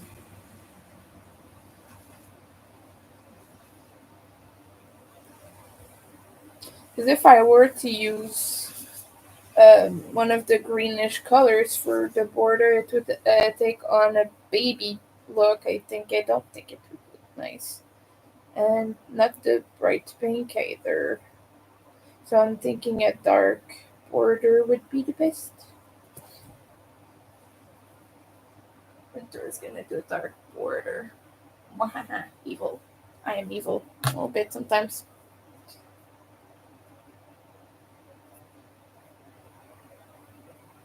We're gonna take proper breaks between crocheting sessions today because my hands are in pain. I'm about to take a short break.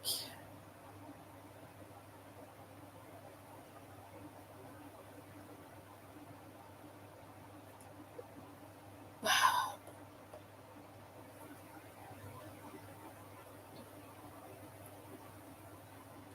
am a wild human being.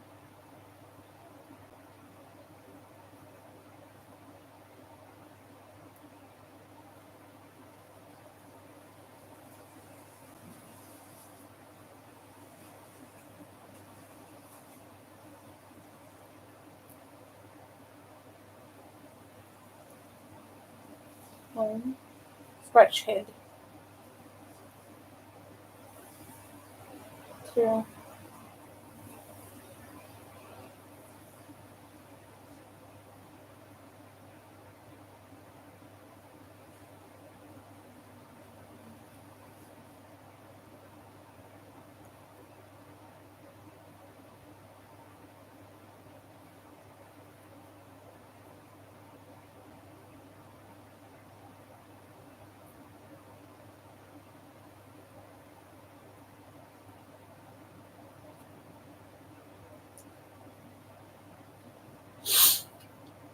after that, it takes.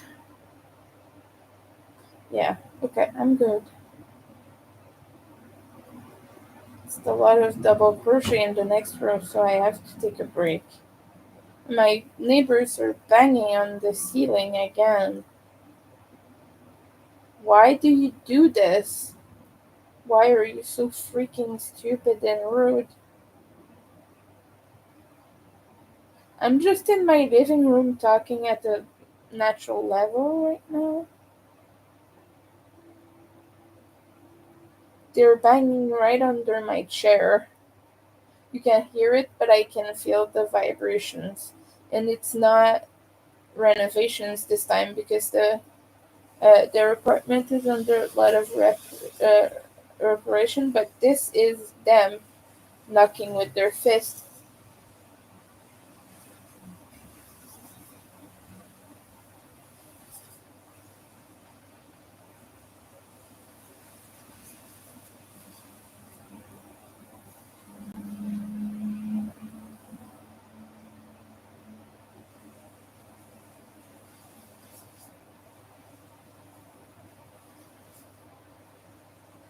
Yeah.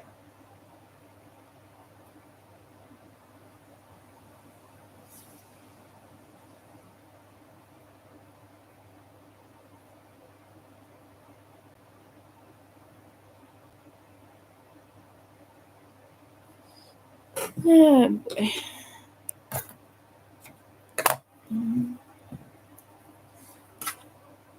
No, boy. Okay, break. I need the other pink. Shit. Sorry, I shouldn't swear.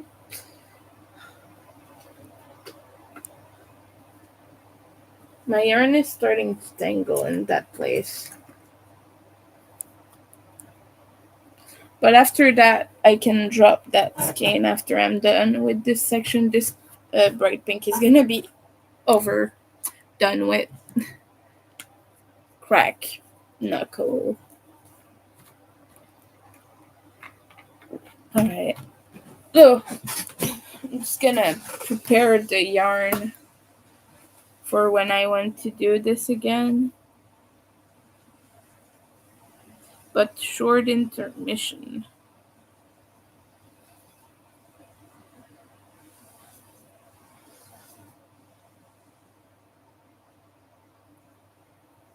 Okay, no, I have to snip this.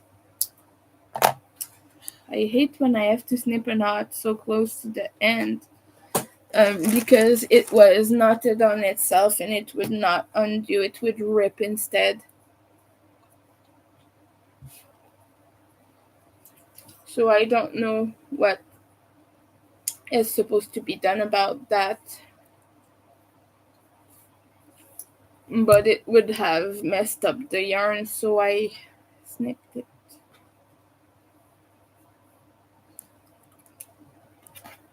It's okay though, I only had like half a meter of yarn.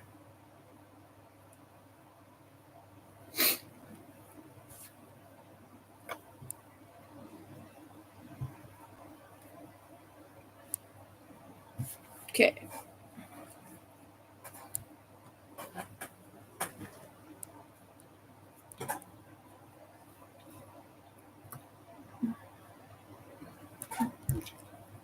I do the thumb back thing because I have thumb pain.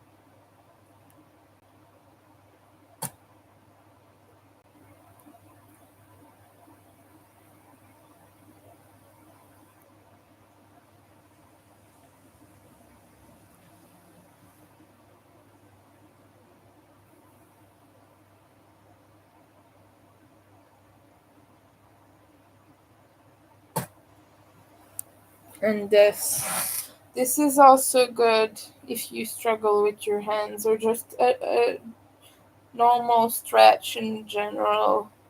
You just hold it for a couple of seconds. Well, about 15 to 20 seconds, I don't remember.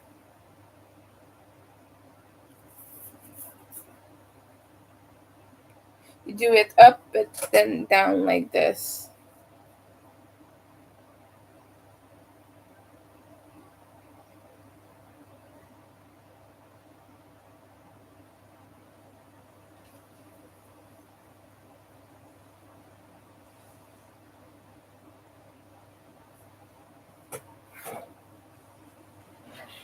Hmm.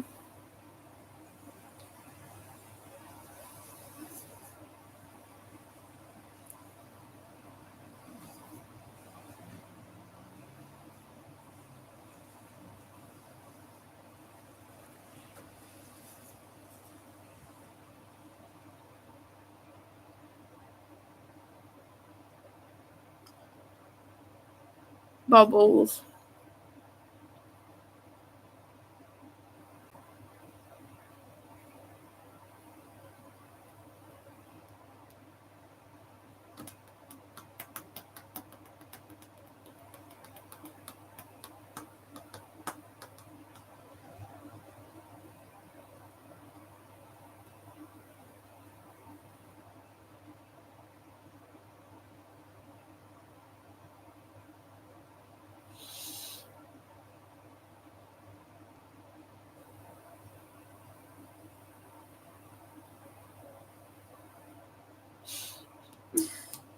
People are giving me a chuckle currently.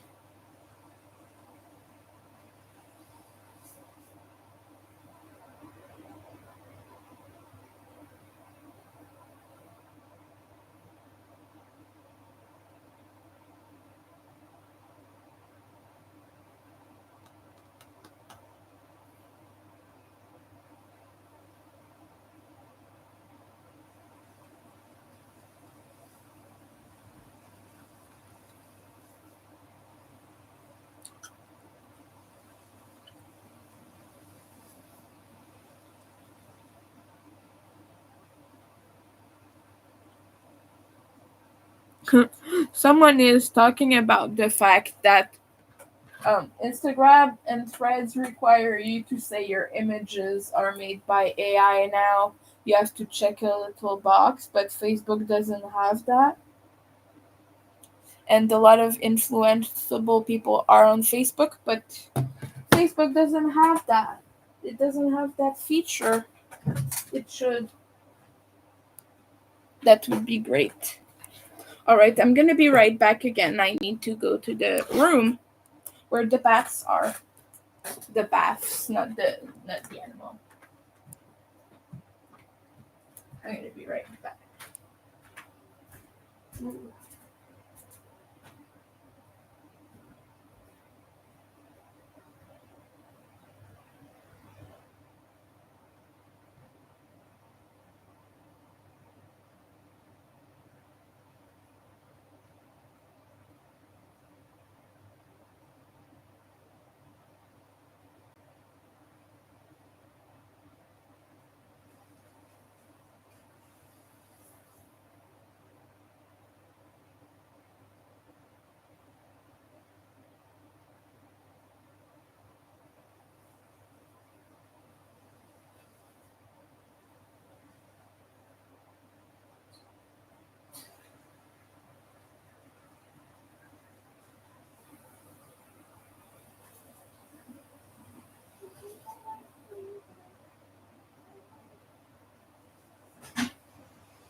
Hello again.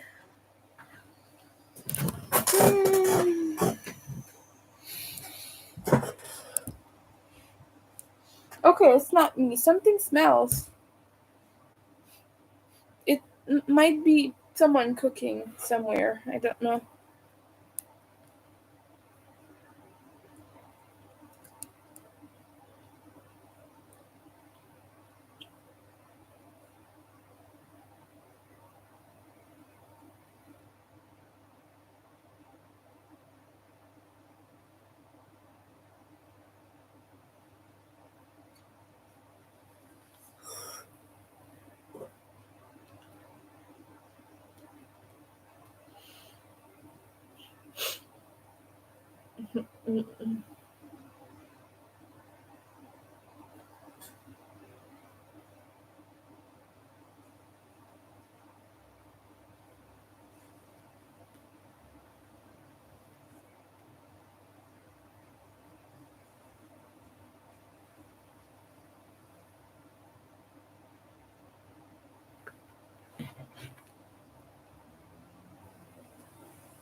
Uh,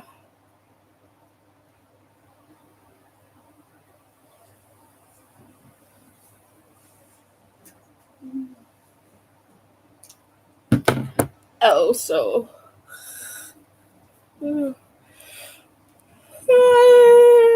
still feeling the tiredness. I might need to take a nap later.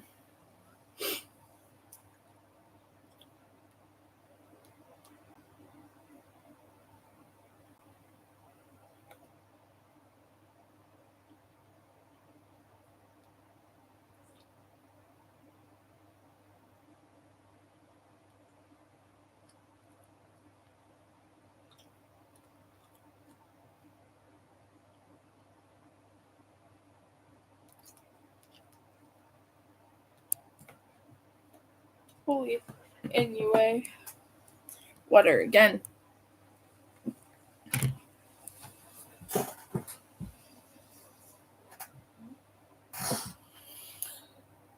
Oh, wow, that was not attractive. I'm crying. I don't know if you can tell. This is from not sleeping.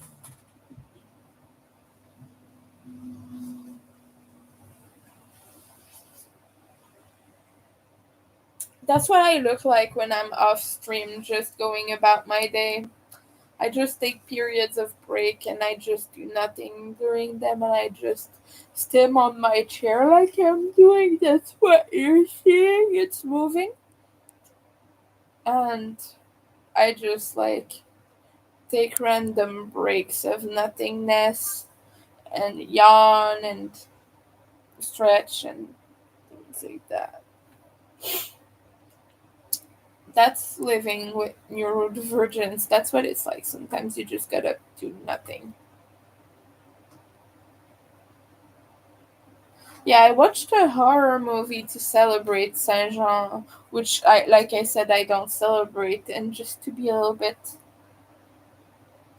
in the vibe, I watched a French Canadian horror movie, Saint Martyr of the Damned. It is called in English, but it's a French movie, but it has English subtitles. You can probably find that online. But goodness, it is a troubling movie about human cloning. So, and it is so very sad. Content notice, though, it contains graphic violence. It's a horror movie, what do you expect? But also unaliving themes, like self unaliving themes. And if you are sensitive to that, don't watch it. I don't know what it is, but this director always has his main character do that. Always. He always incorporates that. Well, he did that in two films. I don't know about the other ones, but he did that in two of his horror films. One is a zombie film. It's pretty entertaining. It has chairs, piles of chairs that zombies are obsessed by. I don't want to spoil it too much, but yeah. And the other one is about, like I said, human cloning. It is very effed up. It is very unethical.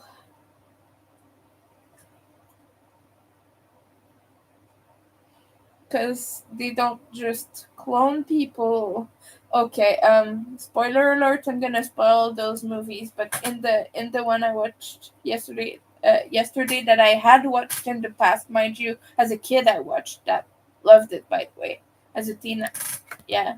And they don't just clone people out of the blue, they kill people to clone them. So it's great. They take something from their bodies. The guy does that. He takes something from their bodies and injects it into the mummy, the incubator, the mummy, the person who is having the baby, and it comes out as a perfect copy, as the same exact copy. And so, the end of the movie, spoiler alert again, is like the guy realizes that, and the last one standing is a child, so he kills all of the clones and then himself so the child can live. So sad. So sad. And the zombie movie, you can already guess why the guy kills himself, because it's a zombie movie. It's obvious why he would do that. Like, there are two reasons you would want to do that. Either you're gonna die soon or you got bit. So, it's pretty easy to guess. So, yeah. I'm sorry for the spoilers. At least I warned you.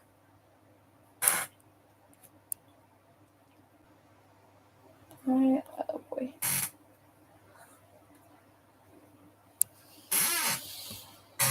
So yeah, I watched that yesterday. And today I'm gonna... Because the other film that's on the platform is not free, I have to rent it. This one was. The other one is not. So, but I've seen it in the past, it's fine.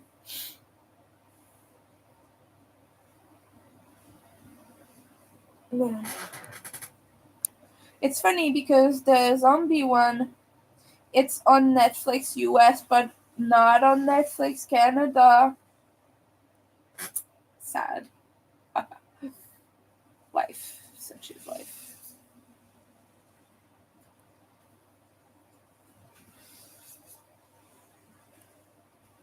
It's funny because that guy, the director, is a little bit of a hermit. Apparently, he lives like in a forested area in a smaller region. I used to know where it was, but my brain is blank. Yeah, if you want to watch Martyr of the Damned, watch it. It's freaky. It's really good. As far as horror movies go, it's one of the things that really do freak me out because I tend to be quite numb to that. Horror doesn't really scare me; it entertains me more than anything. So yeah, that one is really good. It's really scary. It messes with your mind.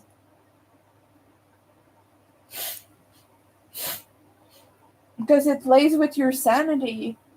You don't understand what's going on until you're given clear explanations which come a bit later in the movie when you see the characters being mean to the main guy.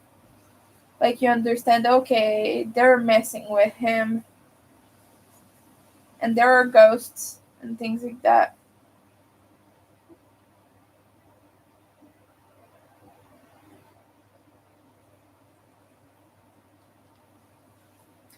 The guy doesn't even have the heart to tell his biological mom that he's her son, and he says goodbye, and he's like, please forgive yourself, and he leaves. And then he does what I said. Oh my, it's so sad. Thinking about it, I'm getting emotional again. I'm like gonna have to rewatch it soon. Even if I just did a day ago. Yesterday, actually. Okay, more crochet, I guess. I still don't want it. I want to scream. Ah! Yeah. I want to sleep. But if I sleep now, my whole day's gonna be ruined. Okay.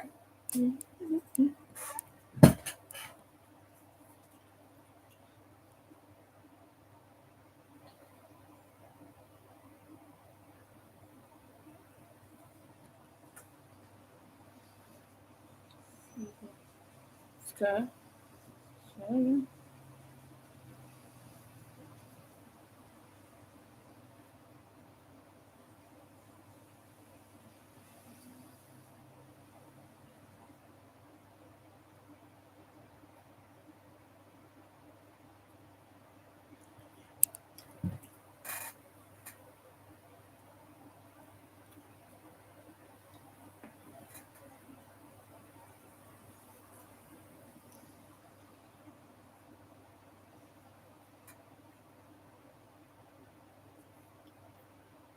Okay. Okay, so first I need this. And then this. First you do this, and then this, and this, and this, and this. I feel like SpongeBob. Well, no, not in this stitch. First you do this. Yeah, the bubbles instruction.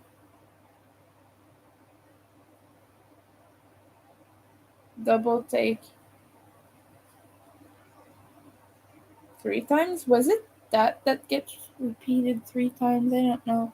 Something gets repeated 3 times. Not in the pattern, in the SpongeBob thing. And some point says, "Don't forget it."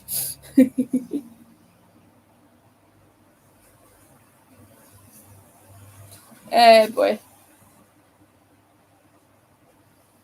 He was trying to teach Squidward, that's why. And Squidward was like, "That's ridiculous," in his voice. You know, the snarky voice. "That's ridiculous." The condescending squid. So, and when he finally did it, he was like, "You're telling me that by doing this and this and this and this and this," and then finally it worked. That he was so pissed because he could not do it. I love Squidward. I have a love for him, even if he's a sour, sad man. Well, squid, not a man, but you know,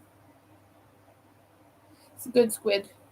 And my friend and I were like, he's clearly in love with Quilliam. It's a very popular position. Like a lot of people think that it's only it's mostly just joking. He is very envious of him, though. Quilliam is like his cousin. Yeah, he's his cousin. Was he his cousin or just a college mate or something? I don't know. I'm pretty sure he was his cousin. But you know,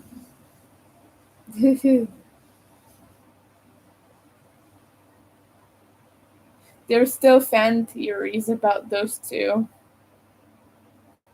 And there's even fan theories that he's in love with SpongeBob. No, he's not. No, when you're that annoyed by someone, it is not love. Stop saying that to people, by the way. It's not true that like banter and that sort of stuff is love. Don't compare it to that. It's actually pretty nasty to act that way towards a person and call it love. Like, no, it's not. When you love someone, if someone annoys you, you don't go out of your way to be an asshole to them. You go out of your way to fix the problem and understand them better and maybe be more tolerant of that. But you're not an a-hole to them. So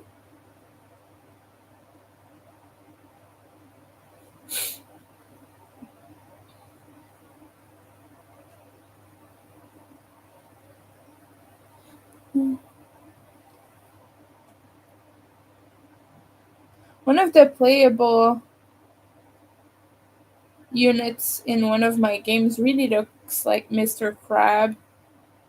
Mr. Krabs. Sorry. It has an S. But instead of being red, it's coral pink. But he has the same long eyes. It's cute. And I'm just like, "Oh, Mr. Krabs." Wish we could rename them, but we cannot. It's just a random mobile game where you merge units. I don't remember the name of it. It's probably merge something something. No, it doesn't have merge. That's what I do on YouTube. I just talk about random stuff that you cannot possibly know about or understand in a very hectic fashion. I'm sorry. It's embarrassing sometimes for me, but Also, I'm learning to accept who I am, and I go on rants that people don't get, but it's part of me. And if you accept me, you gotta accept that it's part of who I am. I can't just change and stop saying things that make zero sense because I don't gauge that too well. Sometimes I realize, but I don't gauge it well.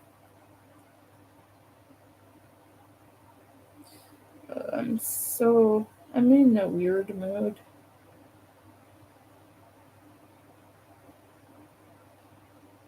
Oops.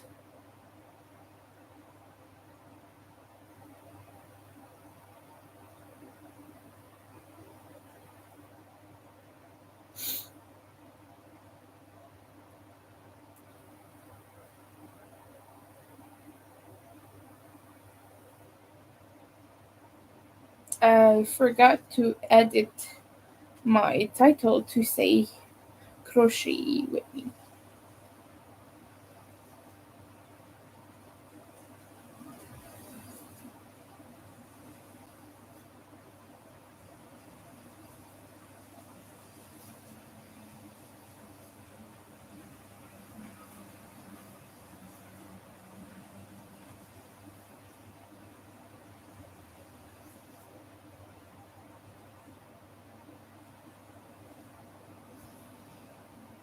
Let me know if anyone's around.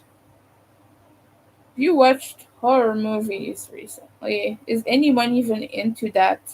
I don't think there's any horror fans on my channel because everyone I've talked to about it said they don't like it. So, no.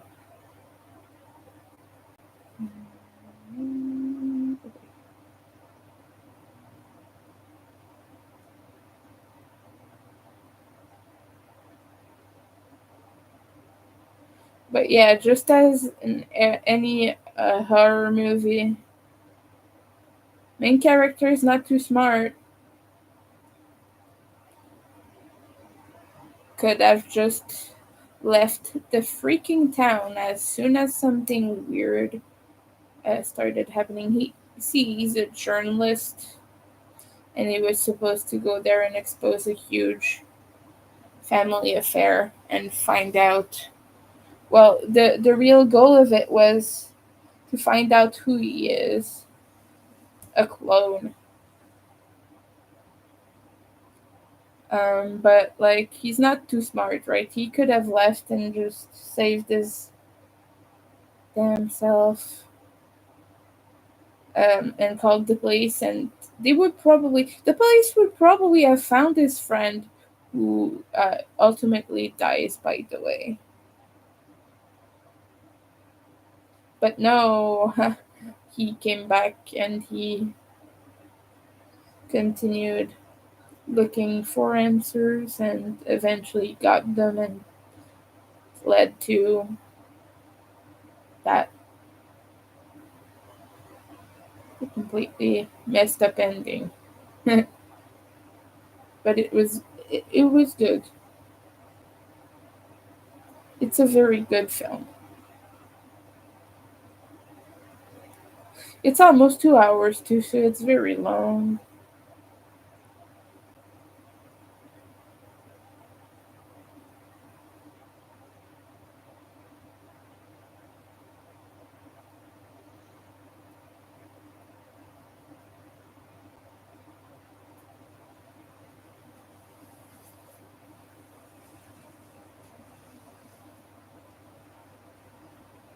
The people in that village are so mean. Is it a village or a town? I think technically it's a village. Whoops.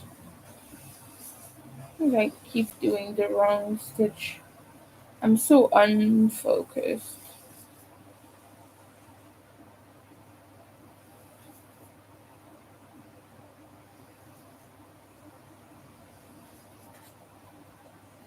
Yeah. I think I'm gonna finish this row. After that, I'm gonna take a more permanent break. Probably gonna sleep Yeah, I'm gonna come back live later in the day. Like I said, I would in the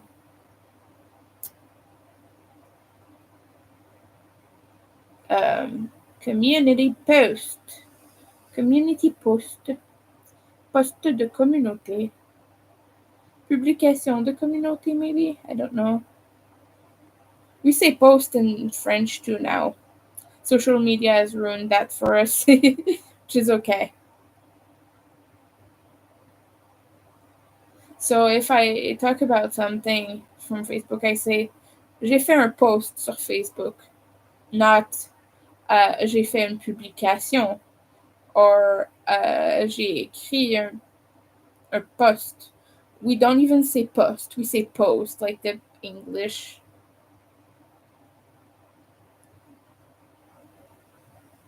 version, and most people do anyway. Yeah, posts. Post. Canada Post.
I'm almost to the end of this road.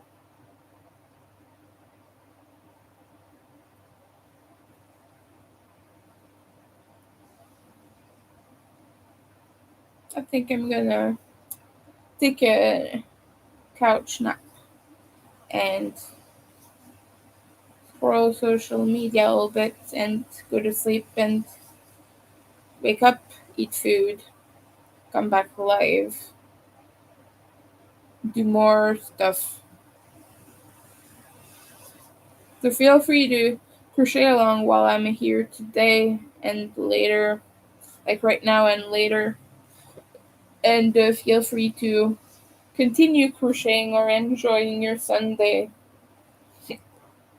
I hope everyone is enjoying their Sunday. Sunday is the day of certain deities and certain religion, which I do not celebrate the particular one I'm talking about. My nation does somehow somewhat celebrate it. Well, there it's mostly Catholic here. Well, we have a lot of diversity, but what I mean is most uh, Quebecois who are not from another culture are Catholic. It's the main flavor of Christianity here.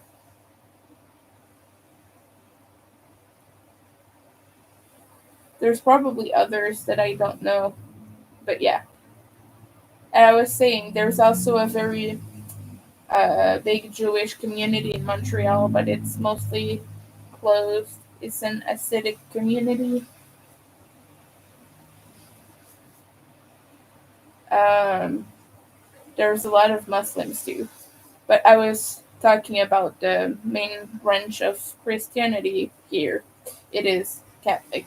And I was raised as that. I was baptized, confirmed, and all the stuff.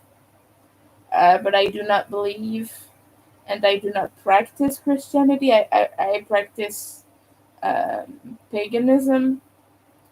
Slavic paganism, which I'm trying to be very careful about because it's full of white supremacist ideas, sadly. So I don't want to condone that in any shape or form. A lot of us are trying to be mindful of that and like cast that away far as possible. Like F that, we don't want to be whitey supremacists. We don't want to be white supremacists. We don't want to be fascist. But goodness, some people are making hard for us to not be that because, like, well, no, it's not hard not to be a fascist. That's not what I mean. But I mean, some people are making it hard for the community to not hold these ideas. I'm not speaking on an individual level. As an individual, I do not endorse any of those ideas. But what I mean is, there is a lot of that stuff being spread around, and they're kind of piggybacking on our beliefs. And even in Slavic culture, there was a lot of ideas like these. And yeah, we're just really trying to steer away from that. And it's a very toxic belief, you know. I do not welcome anything like that on my channel. If I am aware of dog whistles and things like that, I know quite a few of them. I might not know and remember each of them particularly, but I'm a sucker for historical research. So if I see you ever using anything like that, you will be banned permanently. Just want to put that out there. If you put any supremacist ideas forward, you will be cast away into a pit of flames. I'm not even sorry about it. Like, you're not welcome here with those ideas, because ideas are anti-trans as well. They're not just anti whatever else is usually targeted by that, by like what most people would know about. I mean, but yes, it's usual for them to target trans people, uh, gay people, the whole LGBTQ plus. You know, trans people were also targeted by the Holocaust. Um, they killed a lot of Jewish people. They did a lot of horrible stuff to them, their families, and everything. They experimented on twins. They experimented on autistic people. They experimented on people with Down syndrome. A lot of variety of mental health related things. Um, yeah, they did bad stuff. It's no surprise. Like, it's known about. Um, so yeah, that's not welcome here. It will never be. I will not even entertain the idea. Sometimes I see comments with weird numbers, not on my channel, but on other people's chats, and they don't know, and they let that pass by. They're just like, huh, what's that number? Silly. But I watch a lot of History Wizard on TikTok, and um, I don't know what pronouns they use, but they demystify um, things like that, and they talk about dog whistles and things, fact checks, all sorts of things. Um, I don't know where I was going with this. I don't remember, but it was like very yeah. Where was I going with this? My God, my brain is off. But yeah, they were saying that dog whistles are made to not be recognized by us, so it seems inconspicuous. So if you see one that you don't know about, it would probably pass over your mind. Like, you would not notice, and it's fine that you don't notice, because that means you're not a fascist, or you're not a white supremacist, or you're not a whatever else, you know? You're not a hateful person, so you don't know about it. And that means You don't have to worry about that. Of course, it's important to not let that stuff happen when we see it. What I mean is, it's not a bad thing to not know a dog whistle. That's what History Wizard was explaining. All right, I think I'm gonna take a long break now. Probably gonna see you a little bit later. We can celebrate together Saint Jean and be anti-Quebec instead of being pro patriotism. I am not at all. The only reason I'm for separation um, is because of economical reasons, but I do not feel Quebecois in my heart. It doesn't matter much to me. Like I was saying, so maybe we can celebrate just everything that is not that. That's the kind of thing I identify more with the people and the community than the country and the flags. And you know, I have flags that are important to me. They're very colorful and fun, and they have stripes of various colors.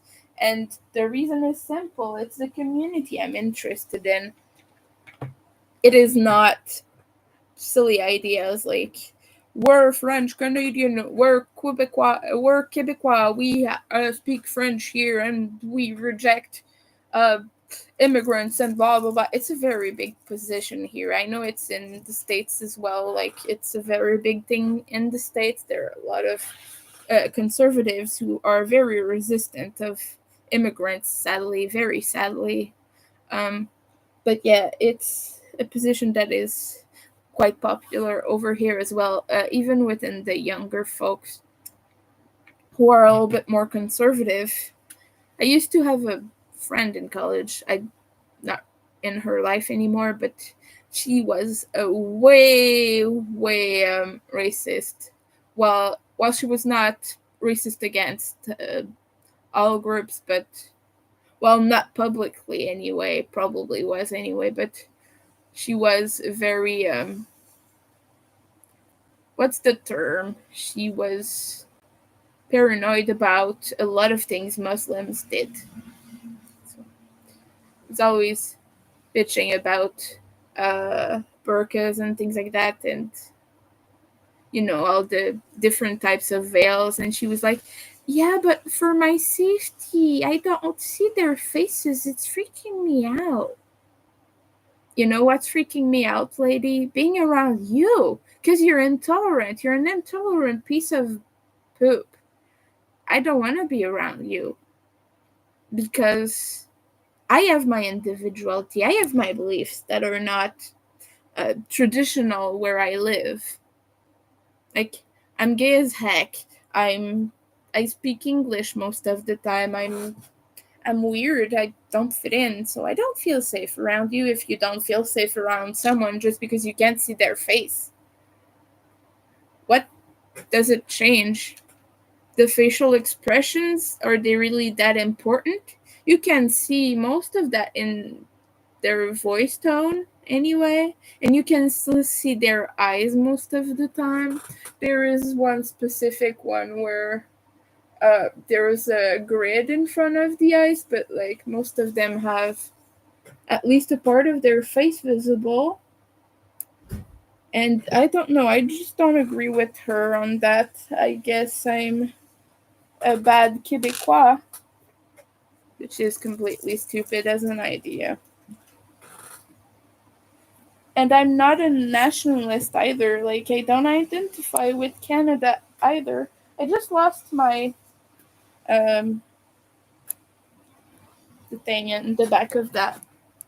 My O-ring. I lost my O-ring. I don't know where it is. I'm gonna have to find that. I can't touch anything right now. I have to go get one. Well, maybe that's no, that's a fuzz.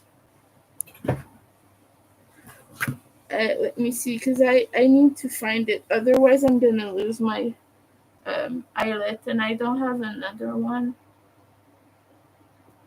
Okay, I'll be back.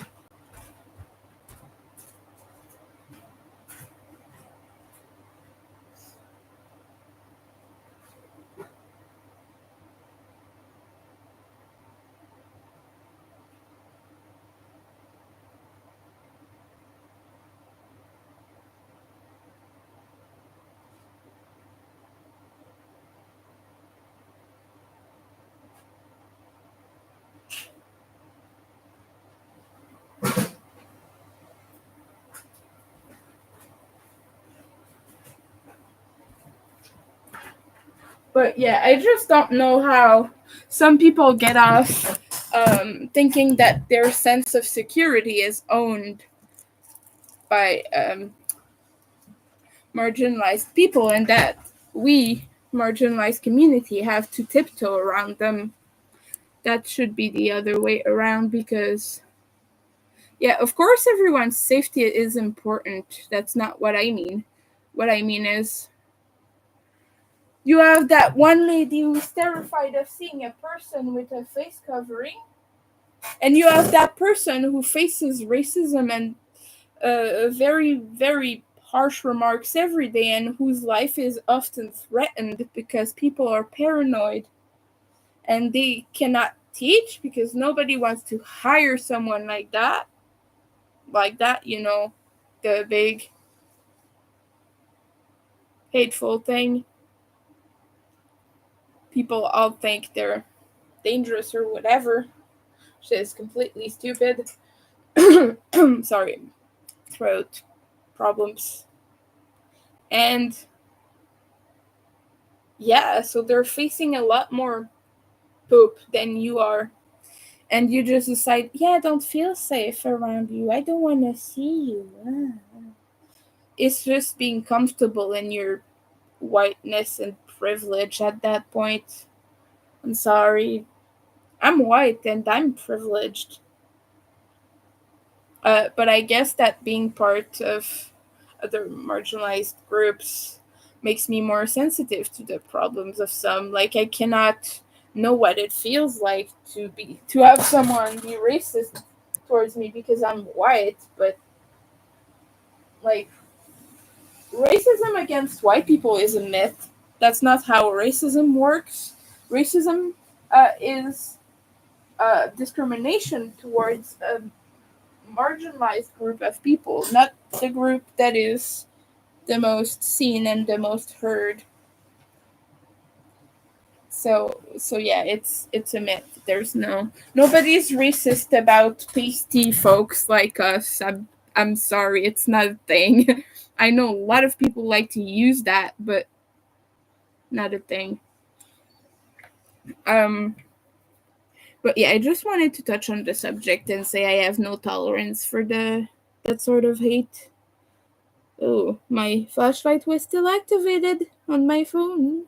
Took a little bit of my batteries away, which is okay.